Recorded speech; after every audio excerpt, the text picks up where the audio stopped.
Hello everyone and welcome back to Weekend at Loka's. It's been a while since I last streamed. I decided to take a bit of a break, but honestly, the break was gonna be a little bit longer, and then this happened, and it was too good to pass up to not do anything with it. So.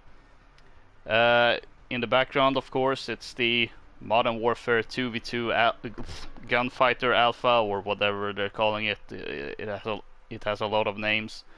And with it being 2v2, I decided to bring out my fellow gunfighter, Prentice 1215. Who dares wins. Yes. So, back in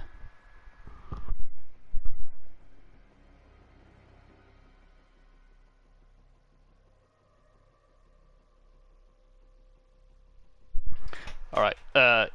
So back in I don't. I think it may have been June. Maybe we streamed Modern Warfare Remastered for about 3 hours, just discussing the new Modern Warfare since it had just been announced, or maybe it was in May. I don't remember. That Nah, doesn't really matter. I'm pretty sure it was June. It's like right before E3. I'm pretty sure.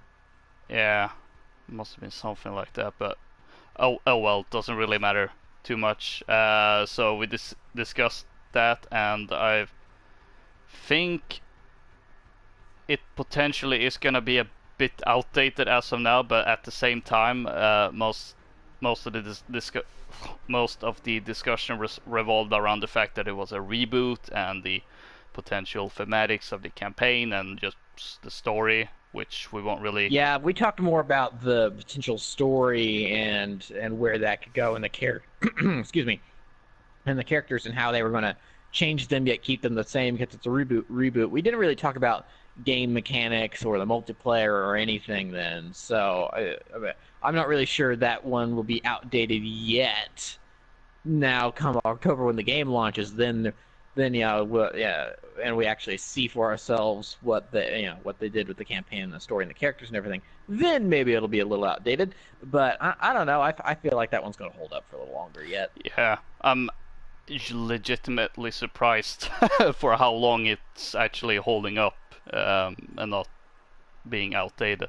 But with that being said, this time we are actually gonna try out the game, and I feel like we've talked about for too long. So let's do the gunfight.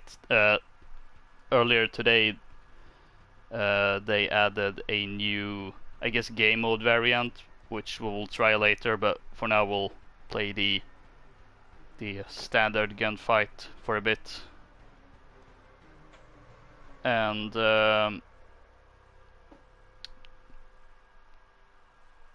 well, I think this is the first Oh, this is alpha one I'm of the new playing. ones. Oh, good, because I haven't played that one yet. Okay, okay. Oh no, there we go. So this is kind of like what ended up happening with the multiplayer reveal, because of course there was the multiplayer reveal, but before that, That was fast. yeah. But before that, they showcased the gunfight game mode, which seems to be a callback to, I think it was called Face Off in Modern Warfare 3. Yeah, face off. That was, well, had a very similar premise with 2v2 matches. I think that could also go up to 3v3, but yeah. Yeah, I didn't really play, so I have no idea. Which, oh.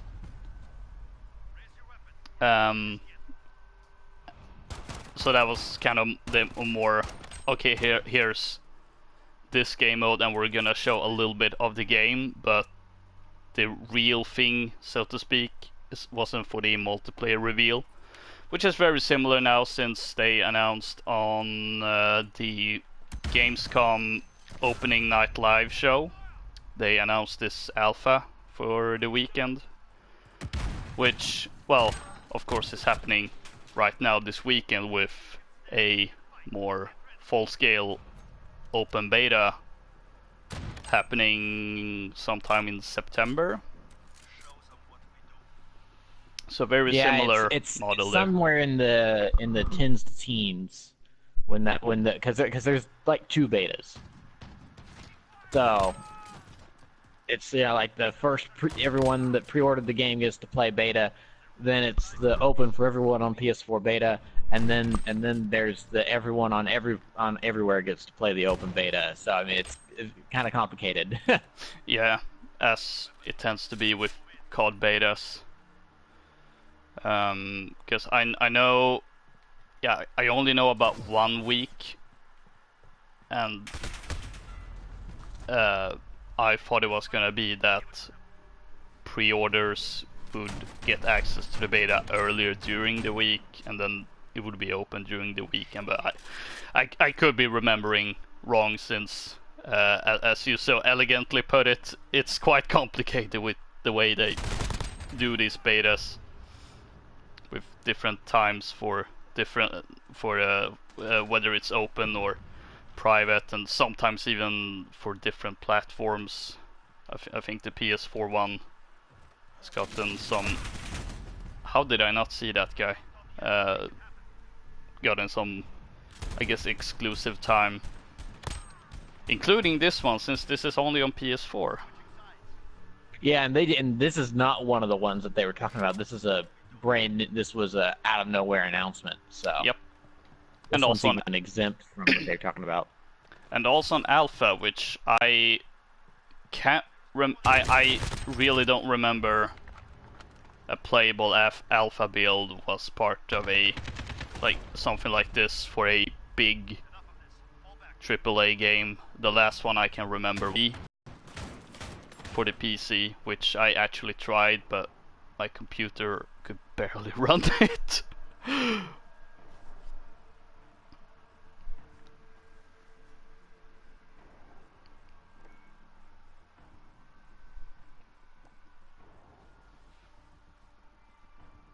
And as has been witnessed, this is very fast-paced. Mm-hmm. And yet, even with the gameplay, I can tell that this is at the same time slower paced. Yes. Which is both interesting in how it can be slow paced and fast paced at the same time. Kind of like Siege, I suppose. Mm-hmm. But I guess more importantly, it's kind of what I wanted the game to be. Since I don't know, I mean I don't mind the more fast-paced nature, but I've always been more of a fan of the slower paced, the more methodical gameplay from the from the Modern Warfare trilogy. So it's nice to see that this game is like that as well. Even though that's kind of what it seemed it would be back when it was announced, with the big focus on being set in current times, since this game is literally set in 2019 apparently. Yeah, it's pretty modern.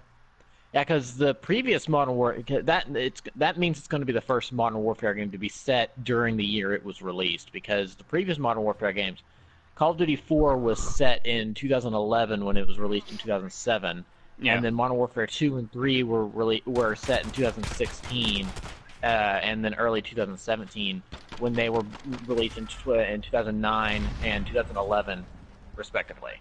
So Modern Warfare 3 was released the same year the original Modern Warfare game was set. So even though they were Modern Warfare, they were still Yeah. set somewhat in the future, but a very, very near future. and which makes sense because when the story of those Modern Warfare games, creating these conflicts and to set their story in, it made sense that they were trying to make up a conflict and not necessarily setting it during, because Call of Duty 4 being released in 2007, the war on terror very was still very prevalent, still going on. You'd hear about it on the news and stuff Yeah. still. So setting it during, like, say, the 2004 invasion of Afghanistan or something, not sure that would have been. I mean, video games didn't exist back then, but it would have been like releasing a D-Day game in 1945 when Yeah. D-Day just happened about a year prior. It's still very fresh. Nowadays, of course, D-Day has been recreated in video games how many times? So it's a little different now, but that's because time has passed. Yep. So now, we never really get into politics on these streams, but I suppose because of the nature of what game we're talking about, we do sort of kind of have to. And even then, does this really get into politics because it's current events? But I mean, there are some things going on in the world today, in the Middle East specifically, because that's just a powder keg for conflict in the world. So you've got the Syrian civil war, which has been going on since 2011. Then you've got it's simmered down, but a couple of years ago, the border between Ukraine and Russia was a hot spot. Oh yeah. And then of course North Korea has always been North Korea. So it's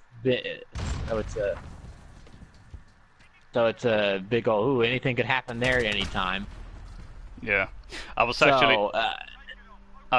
actually gonna say an example of the whole when it may be too soon. The Medal of Honor 2010 reboot, which took place in Afghanistan at the beginning of the war on terror, and granted, I don't think it really gained any controversy until it was revealed that in the multiplayer the factions were called I forget what the US faction was called. It was something like Coalition, it was just called, and then the other faction was called Talibans, which understandably caused a lot of controversy, which prompted a name change to OP4, which is less loaded and more general term.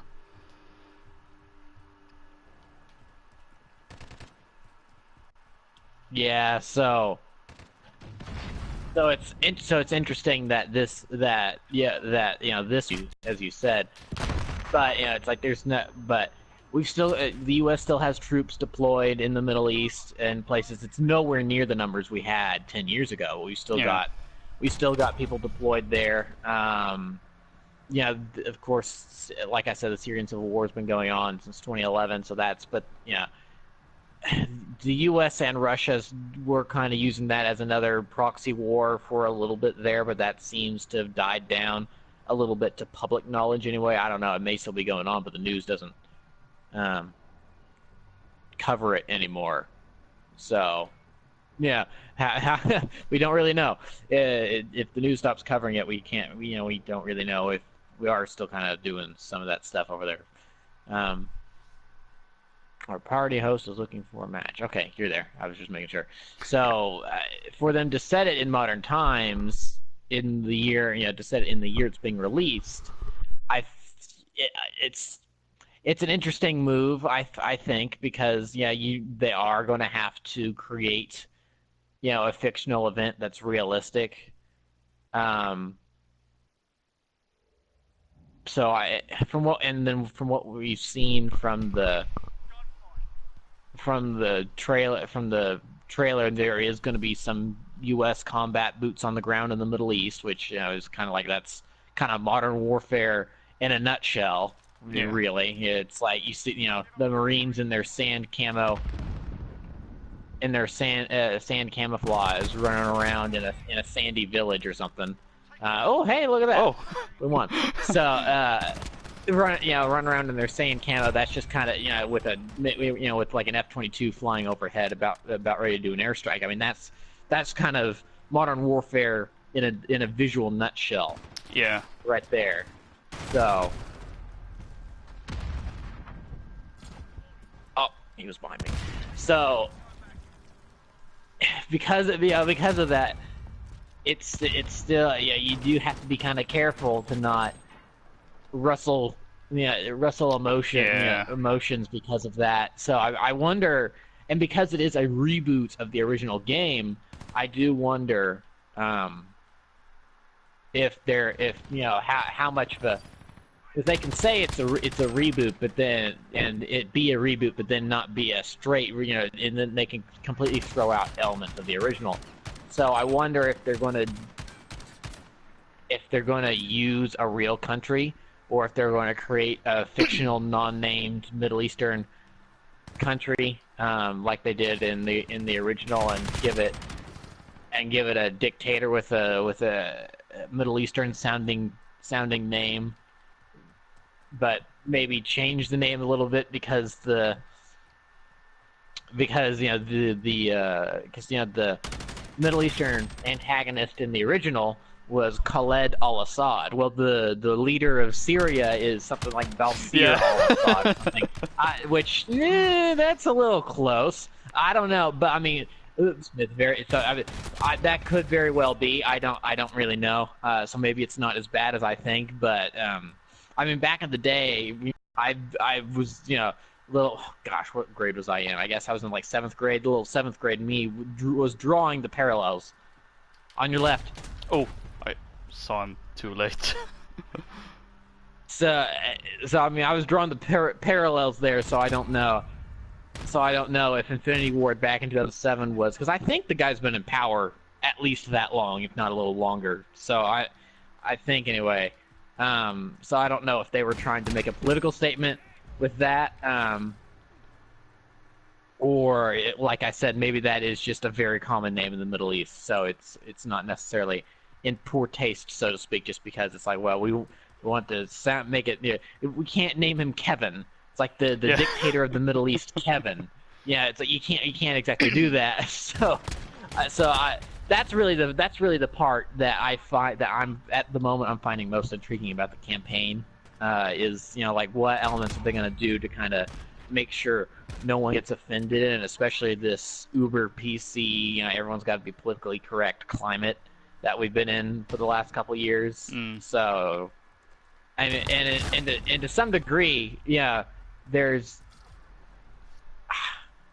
definitely things to be said for that, because again, like I said earlier, you can't, even though video games didn't exist back then, it would have been poor taste to make a video game about D-Day a year after it happened. So you do have to be, because things are so recent, you do have to be careful about stuff like that. It's like how on Steam, I can't remember the name of the game, but then again, they may not have ever said the name of the game in these gaming podcasts I listen to for this reason. But there was, a couple school shooter video games that people have made and put on Steam, and Steam removed them because of how in poor taste those were. And then that gets into a whole nother debate of art and what is art, and what is art in terms of video games, and what is a product, trying to be just, and then what's trying to be provocative just for trying to reaction's sake. So yeah, and that's also, so there's so that's the interesting thing about this game, is that while it's Activision and Infinity Ward playing it safe by rebooting Modern Warfare because of how popular that series was, it's also not playing it safe because of the real world politics that are around present day. So so the more and more I think about and talk about this game, the more and more I'm so ready to play this game from full release. Yeah, I was gonna let's see. Yeah, I had 2 points, but I think I forgot one of them. Well, a point I was gonna bring out was about the. No, wait. Apparently I had 3 thoughts. Oh well. I'll take the essential one. After killing this guy or dying, that also works. So I'm not like about the whole Got him. Sticking to modern times, but also like how what exactly is going to be portrayed with names and such. I'm not entirely sure where in the Middle East it's going to be set, but I think the hostile forces are a made up resistance force that may very well be based on real groups in the region, but their name is that's I didn't bring fictional. that up, but yeah, that's because that's one of the main playable characters, if I'm not mistaken, right? Is like the leader of this resistance group, and there's like a flashback of when she was a child or something, and she's having to evade a Russian soldier because that was like one of the gameplay segments that was shown off during like E3 several months ago now or something like that. Yeah. So I do like that they're not just sticking to like, all right, here's Price and Soap going around doing SAS things, and then you're back in the Middle East with rebooted Vasquez and all those guys. You know, we are adding to this as well. We're not just doing a straight reboot. We are also adding some stuff here. Yep. And oh yeah, now I think I remember the second point. Like back to we did actually bring up the whole sort of I guess the line between being like when it comes to potential controversies and whether you're trying to say some whether you're saying has some sort of meaning or if you're just being controversial for the sake of being controversial, where Prentice had 2 great examples from the Modern Warfare games with the No Russian mission and the family vacation in Modern Warfare 3. Last time we talked about Modern Warfare. Yeah. Because so just to reiterate what I said then, No Russian had something to say because it was integral to the plot, where Davis Family Vacation was literally just being provocative for the sake of being provocative to make headlines and stuff, because you could skip it and it would have no impact on the plot whatsoever, because then they would just slightly change the cutscene. And so I mean, if you just hit that button to skip it and play the campaign once, you just put down the game and never thought about it again, you wouldn't necessarily even know that level exists. So so obviously, where with No Russian, you skip it and then it goes to the next cutscene, and then you do feel like you've missed something, and they give you the gist of what happens, like, oh, there's been an airport massacre, but there is still part of you going, wait, hold on, what? So yeah.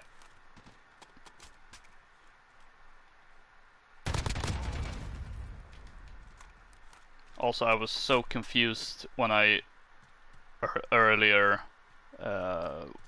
looking at the weapons that were gonna be in this, and they were listing the L85 as a LMG, and because I mean it's an assault rifle, until I remembered, oh wait, there is actually an LMG version of it, and it was in Modern Warfare 2 as well, so I don't know why I forgot about it.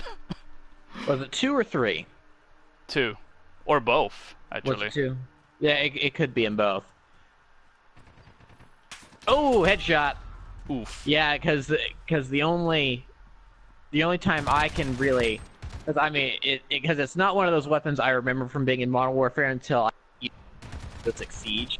And it's like, oh, why didn't I like this weapon? Why didn't they ever put it in Modern Warfare? Oh wait, it was in Modern Warfare. What? So so I mean, I was it's I can't wait to see the full weapon list because so far that's really what's this is what the biggest change for me is with this that I'm really liking is well actually it's everything and the yeah, it's everything, but it's also a little thing at the same thing is the way the weapons feel, because that is the core gameplay that really does change a lot.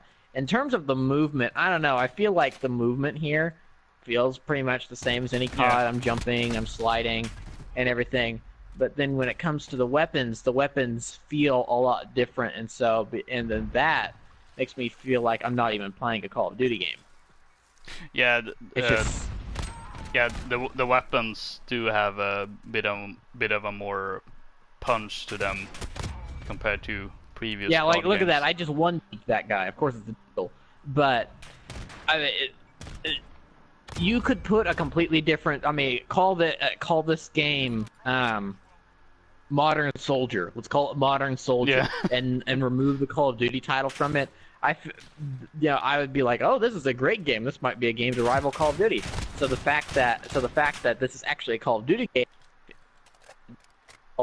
it feels like an evolution that they're finally iterating and making changes to it. I really like that, because this is a new engine. This is a completely new Yeah. engine built for the ground up for this game, which is the first time they've done that since the original Call of Duty. They've been running off the same engine since the original. I mean, Yep. upgraded it and all throughout the years. But they've been using the Infinity Ward engine 1.0, 2.0, 3.0, etc. since since 2003, when the original Call of Duty came out. They used it for Modern Warfare. They used it for Modern Warfare 2. They used it for Black Ops. They've been using the exact same engine. So I mean, and it worked. It's worked all this time, but Yeah. that is part of the argument where Call of Duty is the exact same game every year, because they've been using the exact same engine every year for the past 15 years or plus. So it goes 2013 to 2019. Yeah, it's a long time. So for them to finally be changing the engine, yeah, it's like I think that's a wise choice. I at this point, I was thinking about this yesterday, where I played for about an hour and I put it down. And I did some other stuff, and then I picked it back up for about another hour and I put it down. And I played some stuff and did some other stuff, and I picked it back up for about another hour and then I put it down, and then I went to bed. Well, and then I had to update Days Gone for 3 hours, which is ridiculous. Ooh. Like, why does this game need a 15 gig update? What the heck? Come on, come on, Santa Monica. What are you doing? Anyway, not Santa Monica. That's God of War. Excuse me. I meant Sody Bend. So, but I was thinking about this because I can really only play this game for now playing with you. I think I'll probably be able to play it for longer because we're having a discussion. But just sitting here playing it on my own, without anyone to have a discussion with, I'm just kind of sitting here playing it. I'm like, all right, I'm done for now. But I think that's because of the content that is available in this alpha, is the fact that it is the one mode on the same maps with. So you get the gist of what this alpha is after like 15 minutes, and after a half hour of playing, you've probably experienced all there is in it to experience. To add to the playability, but of course this is an alpha that's really that has like time. Oh, you're cutting out real bad on my end. Oh, am I? But I'll say that again. So, but the thing with this alpha is that you can experience all there is to experience in a short amount of time, but it's also got a limited lifespan, to where it's only supposed to be around for like 3 or 4 days. So that's fine. So I'm thinking about that yesterday, and how like I can only play it like that, and I hope that's not the way it's going to be with the full game.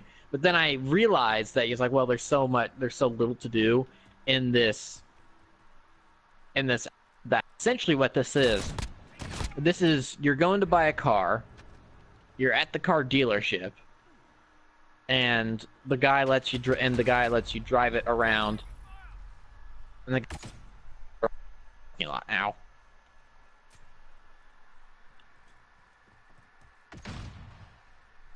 And so you get a feel for what parking, but if to make one shot, but to make an accurate decision on what this car is going to feel like, to see if you want to purchase it, you really need to open it up and take it out on the open road, take it a few blocks, and really get a better feel for it to see what it can really do. And that's what I think the beta is going to be. And then but even then, well, that was fast. Yeah. So I'm really excited for the beta, but even just from what I've been playing here, from how it's been feeling, I feel like I'm confident enough that I want to skip the test drive, and I just want to purchase the car, and I want to take it out to the track and open it up, to see what the 0 to 60 time is. I'm ready to play the full game, and that's just based on this alpha, very limited content in it, which I think is a very good sign. What do you think? Yeah, my frame of putting it is in this way, in that I still haven't pre-ordered the game, but after just playing a little bit with the alpha, I was thinking, oh, I'm actually gonna do that, because now the beta is gonna be open, so I was thinking, okay, I'll wait until I play the beta, because there are two things that I really wanted to check before pre-ordering this game, and how the game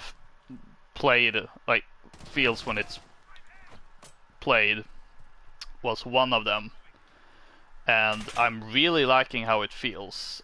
So,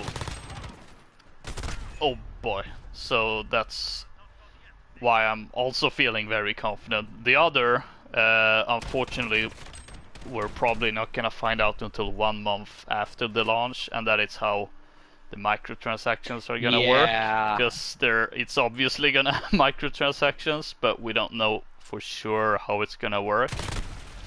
I'm slightly worried about that, especially since Black Ops 4. Black Ops 4 was a catastrophe. Yeah, and they've even said that some of the things they've been doing with that game is sort of a testing bed for what they may end up doing with this game. So that's definitely the biggest worry I have for this game. But yeah, but of course, keyword may be doing. That doesn't mean they're going to do it. Yeah, and that being said, I do think the Treyarch games, objectively speaking, are the worst when it comes to monetization, because now I don't necessarily think Infinity Wards or Sledgehammer games have been the most optimal either, but they've been far better than whatever Treyarch has been doing. Well, I think part of that is because the Black Ops series, in the last couple of years, has become the more popular in terms of the Call of Duty sub themes. Because back in the day, it used to be an even split between fans of Modern Warfare and Black Ops, but then the Modern Warfare series took a break. It wasn't around for a while. With the exception of Modern Warfare Remastered, which I don't really count because that was a new game just with a prettier graphics engine. Yeah. It was the exact same game it was in 2007. So ignoring that one, the gap between Modern Warfare games has been 2011 to 2019. That's 8 years. There's been 8 years in between Modern Warfare games.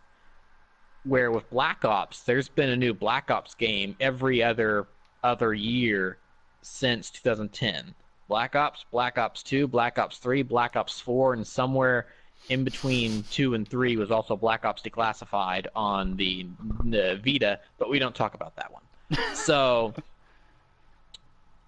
the Black Ops series also has, again, ignoring Remastered, has more entries in the series, in its theme than than Modern Warfare does.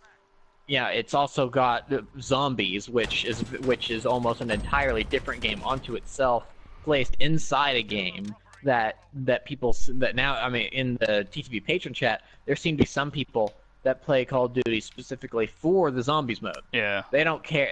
They don't care about the multiplayer or the campaign or anything. They love them some zombies, and they only play it for zombies. So that's definitely a point of view I don't share with Call of Duty. It's like, that's not what Call of Duty is. I mean, if you ask me, zombies should have been that fun little bonus thing at the end of World at War, and maybe 5 from Black Ops, and it should have stopped there. They shouldn't have done it ever again. But obviously, it's kind of its own thing now. It's kind of its own beast. Yeah. To the point where really I feel like they should just. I mean, I know there was like a whole DLC pack or something released for, what was it, Black Ops 4 or was it 3? I can't remember which. Where it had a bunch of remastered versions of the older zombie maps from the older Treyarch games, but I can't. But so yeah, there's that. But I really feel like that they should just release a standalone, call it Call of Duty Zombies, and just release it as a standalone game and stop forcing it into and stop. Oh, boom! In the middle of the slide, and stop forcing it into these other titles. So, because then it starts to infect. Because it starts out as this little bonus thing Treyarch does, and then Sledgehammer adopts it because Sledgehammer isn't really their own studio. They're just kind of a copycat studio, and then they somehow became big enough to become their own studio. But even then, the only thing they can do is just copycat worse. And then something they made Exo Zombies. And then of course Infinity Ward did zombies with Infinite Warfare, which the one map that was included that wasn't that in the base game was I actually found enjoyable. I wasted some hours there, listening to podcasts and shooting some zombies in the face. It wasn't awful, but it's like, this isn't what I think of when I think Call of Duty. So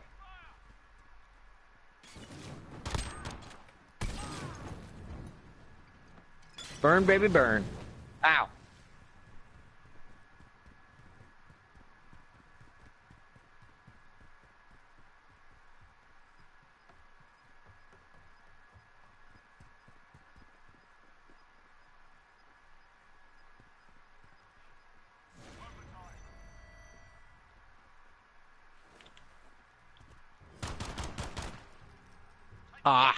Oof. That overtime flag goes really fast.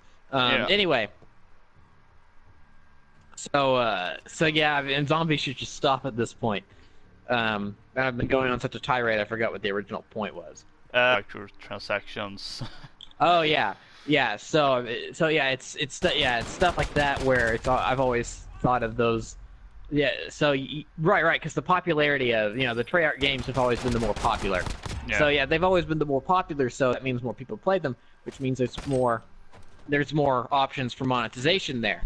So you'd want to throw your more greedy monetization stuff in there, because more people are playing them, because you've got all these gimmick modes, so to speak, that bring people in. So yeah, whereas I'm definitely whereas the other COD games with the microtransactions probably has had to think, okay, let's make sure the players we have actually stay on this game. Let's not make them too angry. Yeah, so because honestly, there were some things I objected to, but overall, the microtransactions in Modern Warfare Remastered were not terrible. Yeah, I agree with that. The only things that I had a problem with was when they offered up new guns that weren't in the original through those crates. And even then, and even then you couldn't outright buy them either. You had to like get an entire collection of stuff to unlock those guns. Yeah. So but still, so you had to buy a whole bunch of crates, which is really bad in of itself. But that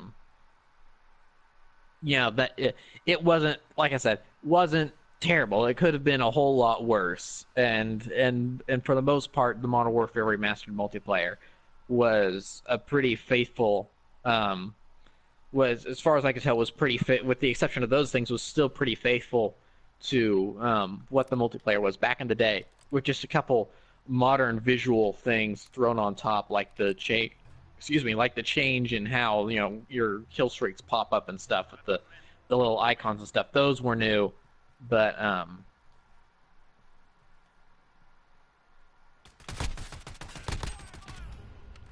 Yeah, I mean, it was a very faithful remastering with some more not quality of life fixes, but more like just things that people expect more, like the metal splashes and such. But I was kind of fine with that.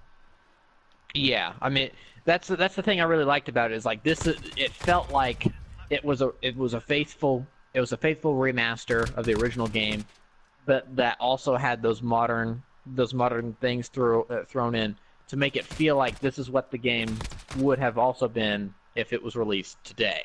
If Yeah, it was a brand new game and it was released today. So it's like it had those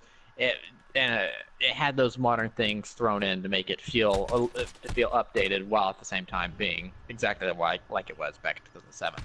So there was a lot of care put into that game. I'm always going to have a special place in my heart for it. I mean, they didn't need to do it, but they actually put Makarov and Yuri in Yeah. the one-shot, one-kill mission, which is so great because, of course, as Modern Warfare 3 told us, they were there. So yeah, that's such a nice touch. Yeah. That showed you the love and care that Raven Software had for that series, and that game specifically. I love it. So.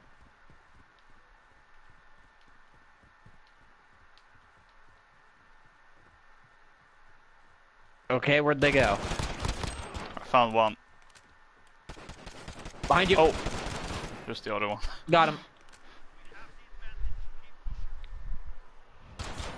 So so that right there, where you found one, and then I'm jumping up to join you, and I find the other, and I take him out. That's very Call of Duty. That's very fast-paced Call of Duty.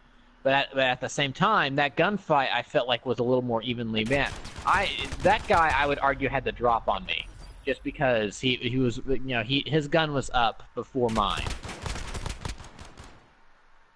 His gun was up before. Frag out.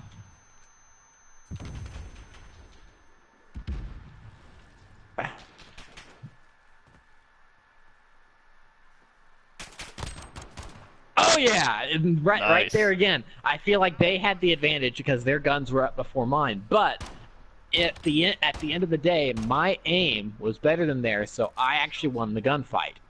In previous Call of Duty games, if you had your gun up first, you were going to win that gunfight just because you had your gun up first. The bullets were most likely going to find their mark. You didn't really necessarily have to aim all that much. But I ended up having more skill, so I ended up winning those two gunfights. That's very different for Call of Duty. That's something that's more important in Battlefield or Rainbow Six Siege. That's not something that's really been important in Call of Duty up until now. So that's a big change that I really like. It feels like, again, and I think that goes back to what this new game's going to be all about. It does legitimately feel like the series is kind of starting to mature and grow up a little bit. So I think for maybe the long-term stability of the series, that's a good idea, I feel like, because it brings some older fans back in that maybe haven't played Call of Duty since, the Black Ops 2 days. And then and then it also gives the younger fans that are playing, a little bit of a challenge that they can learn and grow, and then migrate to some more complicated shooters like Battlefield or Rainbow Six Siege. Of course, that also means that some of the more casual of the casuals are going to maybe be turned off by that. And it's this game. Like I said, rebooting Modern Warfare is such a safe play, but at the same time, the way they're going about it is such a big risk that I feel like that there is the potential here that they may be that there could be a wedge in the community where maybe I think it's very possible that after a couple months that after a couple months the multiplayer for this game is going to be down to a fraction of what previous Call of Duty multiplayers are, and that's just because the reason Call of Duty is successful year after year after year is not because of people like you and I. It's because of the casuals that just go, oh, new Call of Duty, gotta buy it. They don't care, and they probably don't even know what development team even made the game in the first place. Yeah. They just see Call of Duty, insert subtitle here. It's like, we're going back to World War II. Okay, that sounds fun. Oh, we're in space this time. Okay, that sounds fun. I'm gonna play it regardless. And that's how it goes. Yeah. So. Oof. So, adding in more complicated mechanics like we've got here in this game now, I don't know. I could see that driving some of them away because they can't just sit down and play it anymore. They've actually got to think a little bit about what they're doing when it comes to the gameplay, and that's not typically what your average Call of Duty player thinks of when they think of Call of Duty. They think let's shut up and shoot some stuff, where it's now okay. We gotta breach the store. We gotta throw a flashbang in, and we gotta make sure to check our corners and stuff like that. So I think it's going to be very, very interesting. This is, with the exception of Star Wars Jedi Fallen Order, just because it's a Star Wars game. This is probably at this point my most anticipated game of the fall, just because I really want to see how this is received. I'm very, very curious to see how this is received. So yeah, I agree with everything there. And I have nothing granted, else there's to not add. really. It's also not really the biggest fall in terms of releases, I don't think. Yeah, that's right. Fall games the last couple of years have kind of been starting to dry up a little bit, and it's more like the late winter, early spring games that are the larger games. Because let's see here, next year, there's some games coming out like Watch Dogs and Death Stranding. No, wait, hold on. Death Stranding comes out later this year. Never mind. Yeah, that's November 5th, I believe, because I looked it up recently. So never mind. Yeah, but there's no Assassin's Creed this year. Which there was. There wasn't an Assassin's Creed last year either, was there? There was. Was last year. And yeah, Origins okay, before that. because I couldn't remember if Odyssey was last year or the year before, but I guess it was just last year. But there's no Assassin's Creed this year, and the way it's looking, there may not be an Assassin's Creed next year either, because Odyssey has a really long tail. That game is having a really long life, and I don't think it's going to slow down anytime soon at this point. So Odyssey may just end up being a new Siege for Ubisoft in terms of length.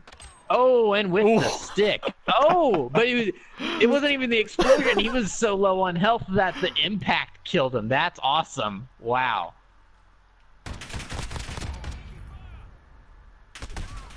That's also a moment where I actually single fire that instead of going full auto, whereas I feel that didn't really matter much in a lot of COD games. Yeah, because 2 was the first game to really give you the option to change your firing change your firing mode, but it was an optional. It was an optional ability that you could assign to your weapon in the pick 10 system, and even then, I don't think it was available for every gun. It was only on like assault rifles or something. And even then, the option was pretty much just burst or full auto. I don't think there was a single fire option. There may have been. It's been since forever since I played Black Ops 2. But and then after that, it's not really been a feature all that much. I don't think. Maybe depending on certain guns. That being said, they did actually have. This is one of the funny things where you sometimes have things like select fire. They actually had that in the first COD, but then it just disappeared for a really long time until Black Ops 2. I wasn't aware of that. Yeah, I assumed so, but then again, it's a really old game that had a more limited release, considering it was only on PC, and then of course released on PS3 and Xbox 360. Yeah. But even then, it was just a digital download and also an old game, so it's kind of sort of out. Actually, no, I think it has aged somewhat good, but I mean, why would like someone start buying that instead of just continuing playing Modern Warfare 2 at that time? Yeah. Another feature they're bringing back, which is one of the things I liked about Ghost, is that there is, the mount system where you can lean around corners. That was one of the things I really enjoyed about Ghost, because it was kind of getting a little more tactical. Again, Ghost is such a mediocre game overall, but there's some things that I think it just did absolutely right that I loved that they just dropped because Ghost was, again, overall just kind of a mediocre game, and it's like, okay, so everything you did in Ghost, right or wrong, you're just eliminating and not going to do ever again, just because Ghost. Okay, and they finally bring back the lean system, which is nice, because honestly, with Black Ops 2 and Ghosts, the things that got me to buy those games were some of the little added things that they put in that were new, and not just because it was another Call of Duty, where the previous Call of Duty games I had bought, where I was buying them because of, I was the casual player, because it was called Call of Duty. I got Black Ops to play with my friends. Then I got Modern Warfare 2 because I was like, oh, hey, here it is in a modern setting. That seems cool. And then I ended up really falling in love with it. And then I bought Modern Warfare 3 because it was the conclusion to the trilogy. And then Black Ops 2, I was kind of on the fence about, because it's like, oh, it's going to the future and stuff. So I waited a couple months, but then I was over at a friend's house that had it, and then I saw that they had a select fire system. And it's like, oh, that's really a cool idea. It adds that has the potential to add to gunfights, and kind of add this new layer to it, so that way you can potentially you can duck behind a corner and switch to full auto if you were on burst, and then just spray someone down and win a gunfight when maybe you wouldn't have. To me, it felt like they were adding something there, and of course the campaign had the new feature. They kind of experimented that year with the branching pathways and the story, which was nice. So I got Black Ops 2 because of that, and then I played the campaign and I loved it. I hardly touched zombies, and then once I got to level 50 in multiplayer, I took the game back in a rage, because then because at the time on the PS3 it was nothing but quick scopers. So I was wow, we just got demolished. So it wasn't I wasn't very happy with that game. And then Ghosts, I was also kind of on the fence about. It's like, I mean, the concept here for the story seems interesting, because they're taking Ghost from Modern Warfare, a very popular fan favorite character, and kind of expanding on that idea of an entire unit of people that wear ghost masks, these skull masks, which in theory sounds cool, but then when you really think about it, it's just a bunch of guys wearing skull masks. That's really the only thing that makes them special. Otherwise, they're just regular Navy SEALs or something. Okay, wow, that was actually more underwhelming than I thought it would be. So, yeah, and then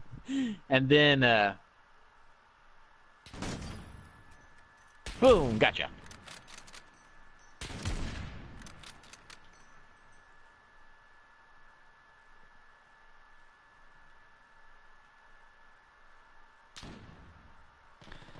Yeah, and even back then, like the whole, I mean, the concept of the story It's embarrassing. was interesting, but at the same time, I was kind of like, really, more ghost masks? Because I feel like after Modern Warfare 2, when Ghost became popular, that ghost mask popped up like Was everywhere. yeah, it was like, I mean, I sort of understood why, but at the same time, it's like putting like a ghost mask on a door gunner for a Black Hawk game that only appears in one mission, for instance. Like, why? Like, I mean, this is such an obvious rip off, but at the same time, it's not really a proper character. Like, okay, and I think Ghost Recon Future Soldier even had like some of these ghost masks, but they didn't have them in the previous Ghost Recon game, so it's kind of like, but oh, I mean, that's kind of obvious why, but it still. Ah, what was that? Was that a claymore? Did I just get? Yeah, Ooh. that was a claymore. I was like, oh, I've got the drop on this guy. No, he had a drop on my drop on that guy. But so yeah, so I was kind of on the fence about Ghost, but then what really ended up getting me to get that game was the fact that they had character customization. You could choose, you could choose the visual. You could choose what your multiplayer guy looked like, which is like, oh, I've been wanting this for so long, about time. And then they did that well. But then on PS3 again, that was just the online community full of the casual 12-year-olds that were just running around quickscoping. Again, it was a quickscope snipe fest where you couldn't actually play the game. Infinity Ward intended for you to play it, and so I got frustrated and I was thinking about taking it back. But then the new consoles came out, and then that was the only game I had that could be upgraded to the now current gen, and so I did that. And for a while it was actually pretty fun. It was kind of giving me Modern Warfare 3 flashbacks in some ways. It's like, oh yeah, this is it's not the most exciting game, but I mean there's some stuff here I enjoy, and then the character customization was a nice added bonus, and so yeah. But then about March of 2014, the quickscopers arrived, and I was like, all right, I'm done with this. So, and then there's the character customization. Then you could also lean in the middle of your gunfights, which I thought was a nice touch, and that helped break me into Battlefield 4 as well, because then Battlefield 4 had that as a feature as well. That, yeah. Granted, I don't really think I used all that much in Battlefield, but yeah. but I mean, it was still nice that fall in 2013 when the new consoles were coming out, those two games did do that. It's like, all right, we're in a new console generation, or very soon about to be. And we need to add in some new features to make these games really feel new, and that was something that I enjoyed about those two games. And then with Call of Duty, well, actually, no, I suppose with both Call of Duty and Battlefield, I don't think it's been in a Battlefield game since. And then in Call of Duty, it disappeared up until now. So that's kind of an interesting thing. So, so I'm really glad to see leaning back in Call of Duty, because the thing is though is that I feel like Rainbow Six Siege probably does leaning better than anyone. It's like you aim down sights and you hit R3 or L3 and you'll lean whichever direction. You can just walk around and leaning. So much easier than having to walk up to this and then hit R3 to mount. It's just compared to Rainbow Six Siege, it's just a little clunky. They could have taken a Yeah. cue. They really could have taken a cue. But I'm sure, and you know what? I'm sure that was probably something they thought of, but then their Activision corporate overlord said, no, you can't straight up copy from another FPS. You know, we're Call of Duty. We should be the trendsetters. You know, you can't copy something even if it's done better in another game. So, Yeah. whatever. Yeah. And that's just a guess. That may not be true, but Yeah, I mean that could make sense considering, I mean, for the last few years, COD definitely has not been the trendsetter; they've been the trend follower. So I mean, I'm looking at, well, at this game, it does look like they're trying to kind of go back in time in the sense that, well, for one, bringing back Modern Warfare, but also like, okay, we are the trendsetters here and doing new stuff. We aren't adding a battle royale because battle royales are really popular and such. Which was actually a thing I was gonna bring up a lot earlier when I said that this is essentially Face Off from Modern Warfare 3. Like, looking at the features and game modes and such, that's also one of these things where it does seem like they looked at, okay, what did we do with the original Modern Warfare series and what clicked well? So they looked back, okay, people really liked Face Off, let's do something with that. People really liked Spec Ops, let's do that instead of zombies and such. So that's also a bit of an interesting thing.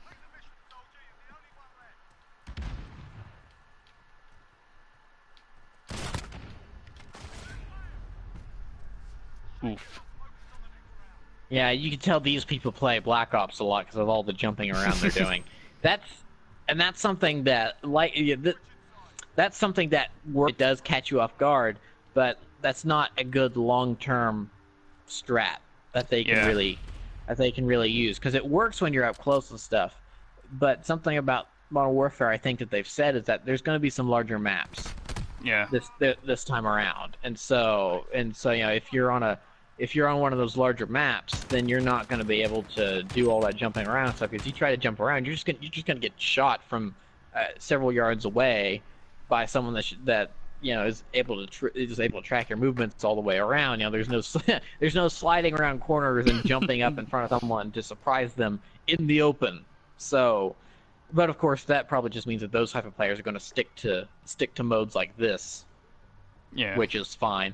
Because honestly, you know, like I was saying earlier, I'm really ready for the beta to come out and the full game as well to really see what this game is capable of, and really to try out everything. And partly because once this alpha's over, I'm not sure I'm really going to want to touch this game mode ever again.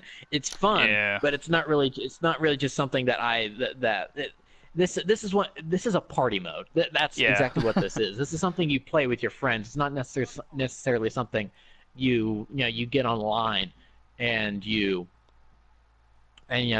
just play against random people. This is something you get in a private lobby with, and then you play your friends, because that's exactly what Face Off was in Modern Warfare 3 was Face Off against your friends, and that was a really cool feature. It was also like one of the first cases of like free DLC for a video game, which was groundbreaking at the time when you think about it. Because I'm pretty sure now there were some face-off maps that would come in the typical DLC packs, but like the base 3 face-off maps, I'm pretty sure came free in the game, and you could, they were just the game updated, and then you just were just able to play them, which was nice. And they also did that with the Modern Warfare 3 version of Terminal. That also came free to all players. Oh yeah. So it's like so Modern Warfare 3 inventing the concept of free DLC, which maybe not inventing, but certainly one of the earliest cases. Ah, Yeah, of at least on that. consoles, because Yeah. the map pack for COD 4 was actually free on the PC, but not on consoles.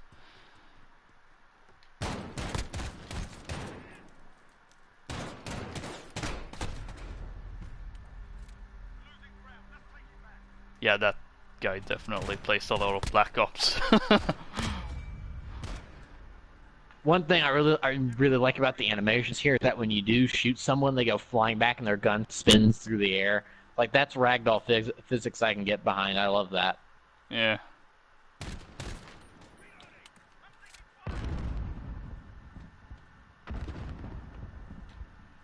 Oh, didn't see him.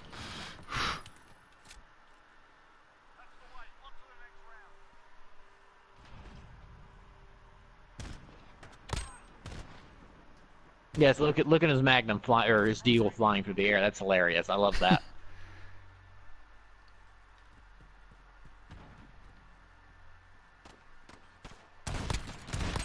Ow.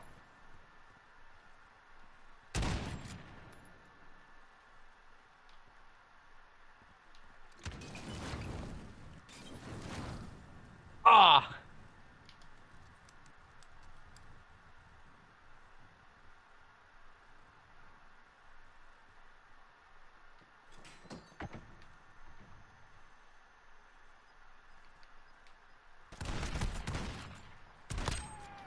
Nice. Oof. Another thing I'm really I mean, at this point, I'm just interested in everything about this game. Tell me as much as you can about this game. But one of the things that I'm interested in is their larger modes. Yeah. Is that they've got I think they've confirmed a 20v20, which is the size of a Battlefront 2 lobby, Yeah. which is interesting. And from some gameplay that was captured at like the multiplayer reveal event a couple weeks back, it looked like that it's essentially going to be Conquest from like Battlefield. Yeah. So it's like I've kind of the last couple years I've not really enjoyed Battlefield all that much since they've gone to World War One, World War Two. And maybe a reason for that is because also Star Wars Battlefront Two is a thing. So if I want my large battles fix, I could just live my Star Wars battle fantasies and my just large scale battles all in one go with Star Wars. But I haven't really been too big a fan of the recent Battlefield games. Like Hardline was the last time I really invested any large amount of time into a Battlefield game. I don't even have 5. So it's going to be interesting to see if this 20v20 mode with vehicles and this new engine with the way everything feels. It's like, what if Call of Duty Modern Warfare ends up being a better Battlefield game than some of the recent Battlefield games? That could be interesting. Of course, with their own, with the typical, Call of Duty stuff that only they can do. But yeah, that's something that's always going to be the appeal to Battlefield, is that you can freely drive a tank around or a helicopter or stuff like that. You don't need to get a certain amount of kills, but at the same time, that's one of the things about Call of Duty, is at least with like the Modern Warfare series and the early Black Ops games to a degree, is, for me anyway, is that there is always a nice balance of ow.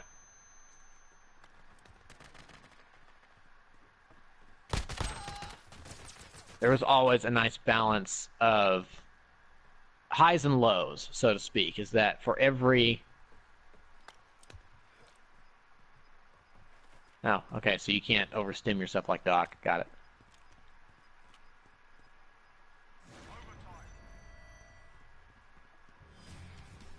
Nice. You might be getting dominated in an entire multiplayer match. You're getting slammed into the ground and all that stuff, but then you get a moment where you manage to make your way behind the enemy and get a kill streak, or you get a care package. Then through that care package, you end up getting an AC-130, and then with the AC-130, then you turn the tide of the entire multiplayer match, and you win it at the last second. when previously that hadn't been a possibility. So there's some lows, but then you've got some highs there that you can't necessarily replicate in, say, Battlefield. Where, sure, you can get in a helicopter and go on a kill streak and get shot down, but then it doesn't feel as special when you get that kill streak because you can do that anytime.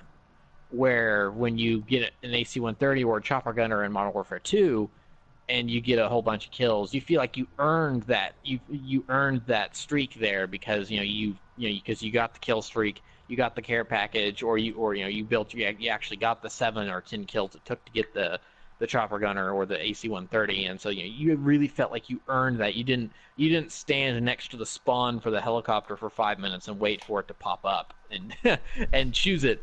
So it does. So even though the vehicle gameplay is something that draws people to Battlefield and is a staple feature because you can just use them whenever you want, the fact that when you get to use vehicles in Call of Duty, it does make it a little more special. So if they can successfully kind of marry that sense of regular vehicle gameplay with the idea that it's always special, with some more large open maps and with 20 players, I don't know, they might have something special on their hands in that sense. So yeah, I was gonna say that like even with the larger scale game mode getting closer to Battlefield, I think I'm still gonna be in the like I'm pretty sure I'll still look at them as two different things that I enjoy for different 100%, reasons. yeah. Yeah. No, I totally, yeah. I'm not saying that Call of Duty will overtake Battlefield, and and Battlefield's no good anymore. It's like they're still going to be very unique in what they do. It's just that them sharing traits of each other and kind of using that to make a similar, a familiar feeling yet at the same time new experience. I think that could be very, very special. Yeah. Like the only thing I don't really like about it though is that the typical flame war between COD and Battlefield is I mean that it's always been large flame wars, but I feel this one has been worse, so to speak, now with the well, one being that Battlefield 5 is in a very iffy state, so to speak, and the fact that it's a World War II shooter following a World War I shooter, because even back before it was announced, I noticed a lot of people wanting the next Battlefield to go back to modern times. And on top of all that, Modern Warfare or COD going back to the modern times before Battlefield does, and also having that larger scale mode. So now it's more hostile, so to speak, in a sense.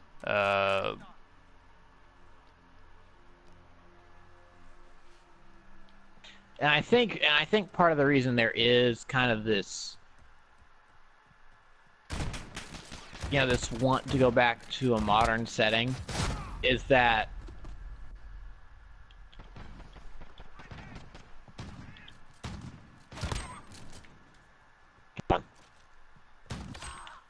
yes. Ooh, nice.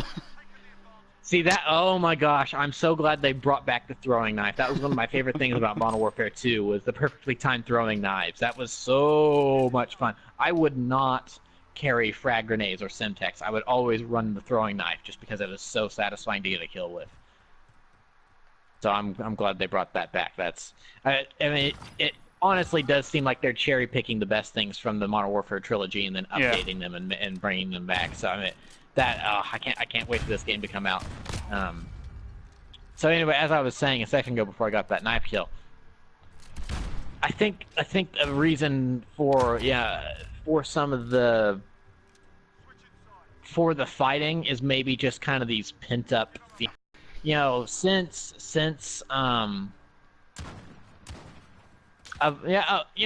2012, 2013, there's been this there's been a little bit of this movement to get away from the modern shooter Yeah. and go back. And well, I mean, for a while there it was let's go forward. Then the idea was let's go back, and now it's like we're tired. It's like we want the good old days of when we were in the now, so to speak. Yeah, it's gone full circle in a sense. Yeah. Because even then, when the original Modern Warfare came out, I mean, you had some modern shooters like Battlefield 2 and but there were very few. yeah, and they were not as popular, and then there was an overloaded market with World War II shooters, and then Modern Warfare came out, and now everyone was like, oh, let's make modern games, so they loaded the market with that, and then, as you said, travel to the future, and then back to historical times, and now back to modern times. Mm-hmm. So I feel like some of the like you said, there's always been fighting between the Call of Duty and Battlefield crowd because they're with the exception of Halo, they're the two biggest shooters in the market. They've always been. At this point, Halo has sort of kind of fallen out of good graces with gamers, and I would say that maybe a game like Rainbow Six Siege or, dare I say, Counter-Strike are kind of like the most popular third alternative option. But Battlefield and Call of Duty are still are the two biggest names when it comes to first-person shooters. Yeah. So, they've both kind of done their little things of, hey, we've been doing modern for a while. Let's try something else. Let's go to space. Let's make things futuristic. Let's go to space. It's like, oh, you know what? Instead of doing, it's going to be modern set, of course, but let's do cops and robbers. What if a Battlefield game was all cops and robbers? Let's try that. And I actually loved it. But at this point, and I feel like this is maybe fandom in general, where fans are tired of the experimenting. They want to go back to what they loved in the past, but at the same time, they don't want what they had in the past. What they want is what they had in the past, but done in a modern sense, which isn't a confusing statement to make at all. I found that statement to make a lot of sense, actually. Yeah, but it's kind of confusing to say, but yes, it doesn't. I mean, this was a big thing around the time. Again, I don't want to say the name because it just brings darkness whenever it comes around. This was a big thing whenever The Last Jedi came out. Is that there's this image that a friend sent me whenever The Last Jedi came out and all the fan outrage was starting to heat up. Is that this image said is like fan to company. It's like, all right, I want more of this thing that I love, and then company says, all right, here you go. Then the fan says, no, I wanted more of what I loved, and I wanted it to be exact, and I wanted it to be exactly the same. And so then the company says, all right, here you go. It's more of what you love, but it's exactly the same. When Force Awakens. Yeah. And it's like, no, I didn't want that. I wanted more of what I loved, but the same, but different at the same time. And so then they go, okay, here you go. Here's something that's new but different at the same time. It's like, no, I didn't want that. I wanted what I loved to be, to be what I loved, but different, but the same, and different at the same, but new at the same time. And then a second fan comes in and says, I actually like the new thing. To which the first fan replies with heathen. And then that's the end of the joke. But I mean, that's kind of the Last Jedi. What Force Awakens / Last Jedi upset fan reaction in a nutshell, right there. Yeah. is that the Force Awakens was too much like what fans had in the past, and that's even one of the reasons I don't like it. Is that it does really feel like a remake of A New Hope, and then the Last Jedi was too different, and people didn't like it. and that's actually one of the reasons I did love it so much. Is that like, oh, we are doing some different things here while also doing some things exactly the same, because we still had our, let's meet the Emperor throne room scene and everything. So, and it's like, oh, and the main characters are on the run the entire movie and stuff like that. It's like, yeah, we're covering some familiar ground here, but it's being done in such different ways that it still feels fresh and new. But then, of course, like, oh no, Luke Skywalker maybe has lost faith in himself. That's totally not, that's totally not in character for him at all, even though we're just going to ignore episode 5 and 6 when he doubted himself all the time and made rash decisions by running off to save his friends when Yoda said, no, this is not going to end well for you, and he said, I don't care, I'm going to do it anyway, and just followed his gut instead of, again,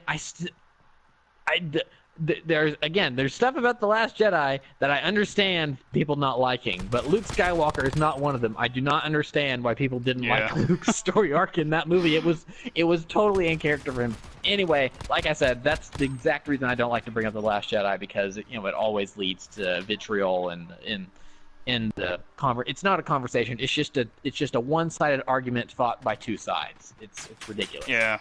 So. Oh, hello. Yeah, because, like, whenever I browsed Reddit, or, well, mostly Reddit... Did you see what he tried to do?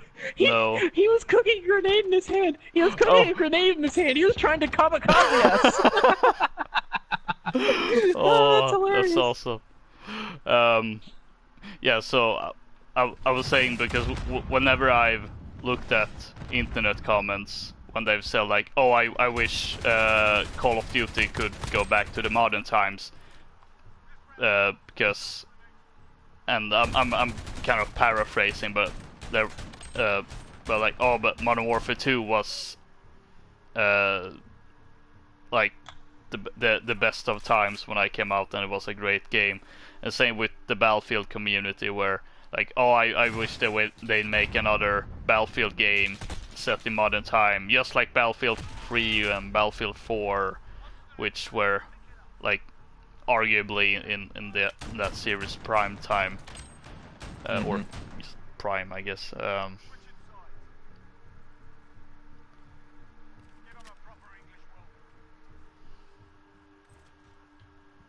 And again, that's also funnily enough, when there were information of the next Battlefield game being set in World War II, I actually already on that was like, nah, I don't know if I want that, because I felt I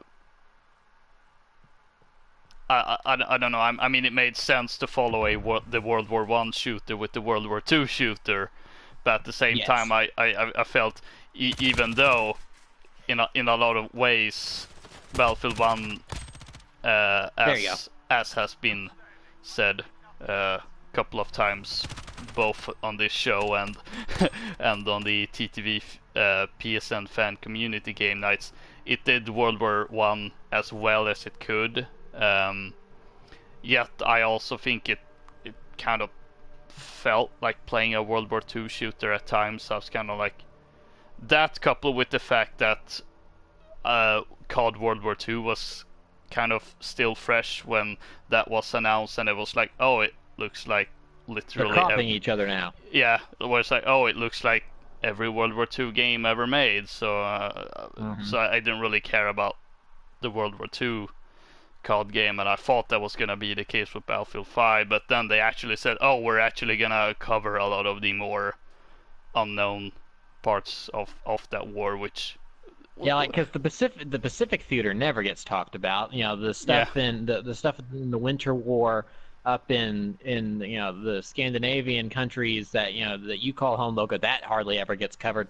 It's always, let's go fight the Nazis and the Japanese, yay! But then it's like, but then the Japanese get left as and this is just from an American perspective, going through the public school system.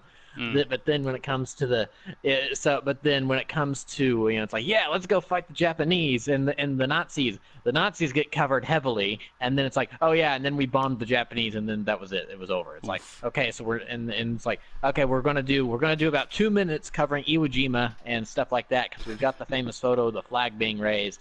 But then other than that, we're not really going to discuss the Pacific Theater much at all. And then so we're not going to cover anything in Europe up until D-Day. We're not going to talk about the French Resistance, stuff like that. It's it's a very so. I mean, Oh, I yeah. think I think I will eventually get Battlefield 5 when it's cheap and when there's a lot more DLC. Mm. And because I mean they've already added a ton of DLC, right? Yeah, well, not a ton, but quite a few. I will actually say I think the earliest point you should get this at this point is, well, actually it won't be because around this fall they will launch, like speaking of the Pacific, is when they will add the Pacific Front, which again if the Battlefield 5 trailer had opened up with that, I might have gone, oh well, it's just everything I've seen about World War II like loads of times before. But now when, like, with starting with essentially the fall of Europe and then moving on to the other things, I think that sort of um, it actually made me feel excited when that Battlefield 5 trailer for the DLC had that M1 classical ping instead of the COD World War II trailer where I almost cringed because I was like, oh, Yeah. yeah, this is everything I've seen before. But Well, then and then like halfway through, before COD World War II was released, it's like, oh yeah, we're going to remove all the references to Nazis in the game. What? It's like swastikas are gone. It's just going to be the Iron Cross. It's like, but World War II was about fighting the Nazis. You can't just remove them. It's like, oh no, they're not Nazis anymore. They're just Germans. What? What are you doing? That was. I mean, I already wasn't going to get the game, but that was definitely. Oh, I'm not getting this game. speaking of, Battlefield 5 doesn't have swastikas either.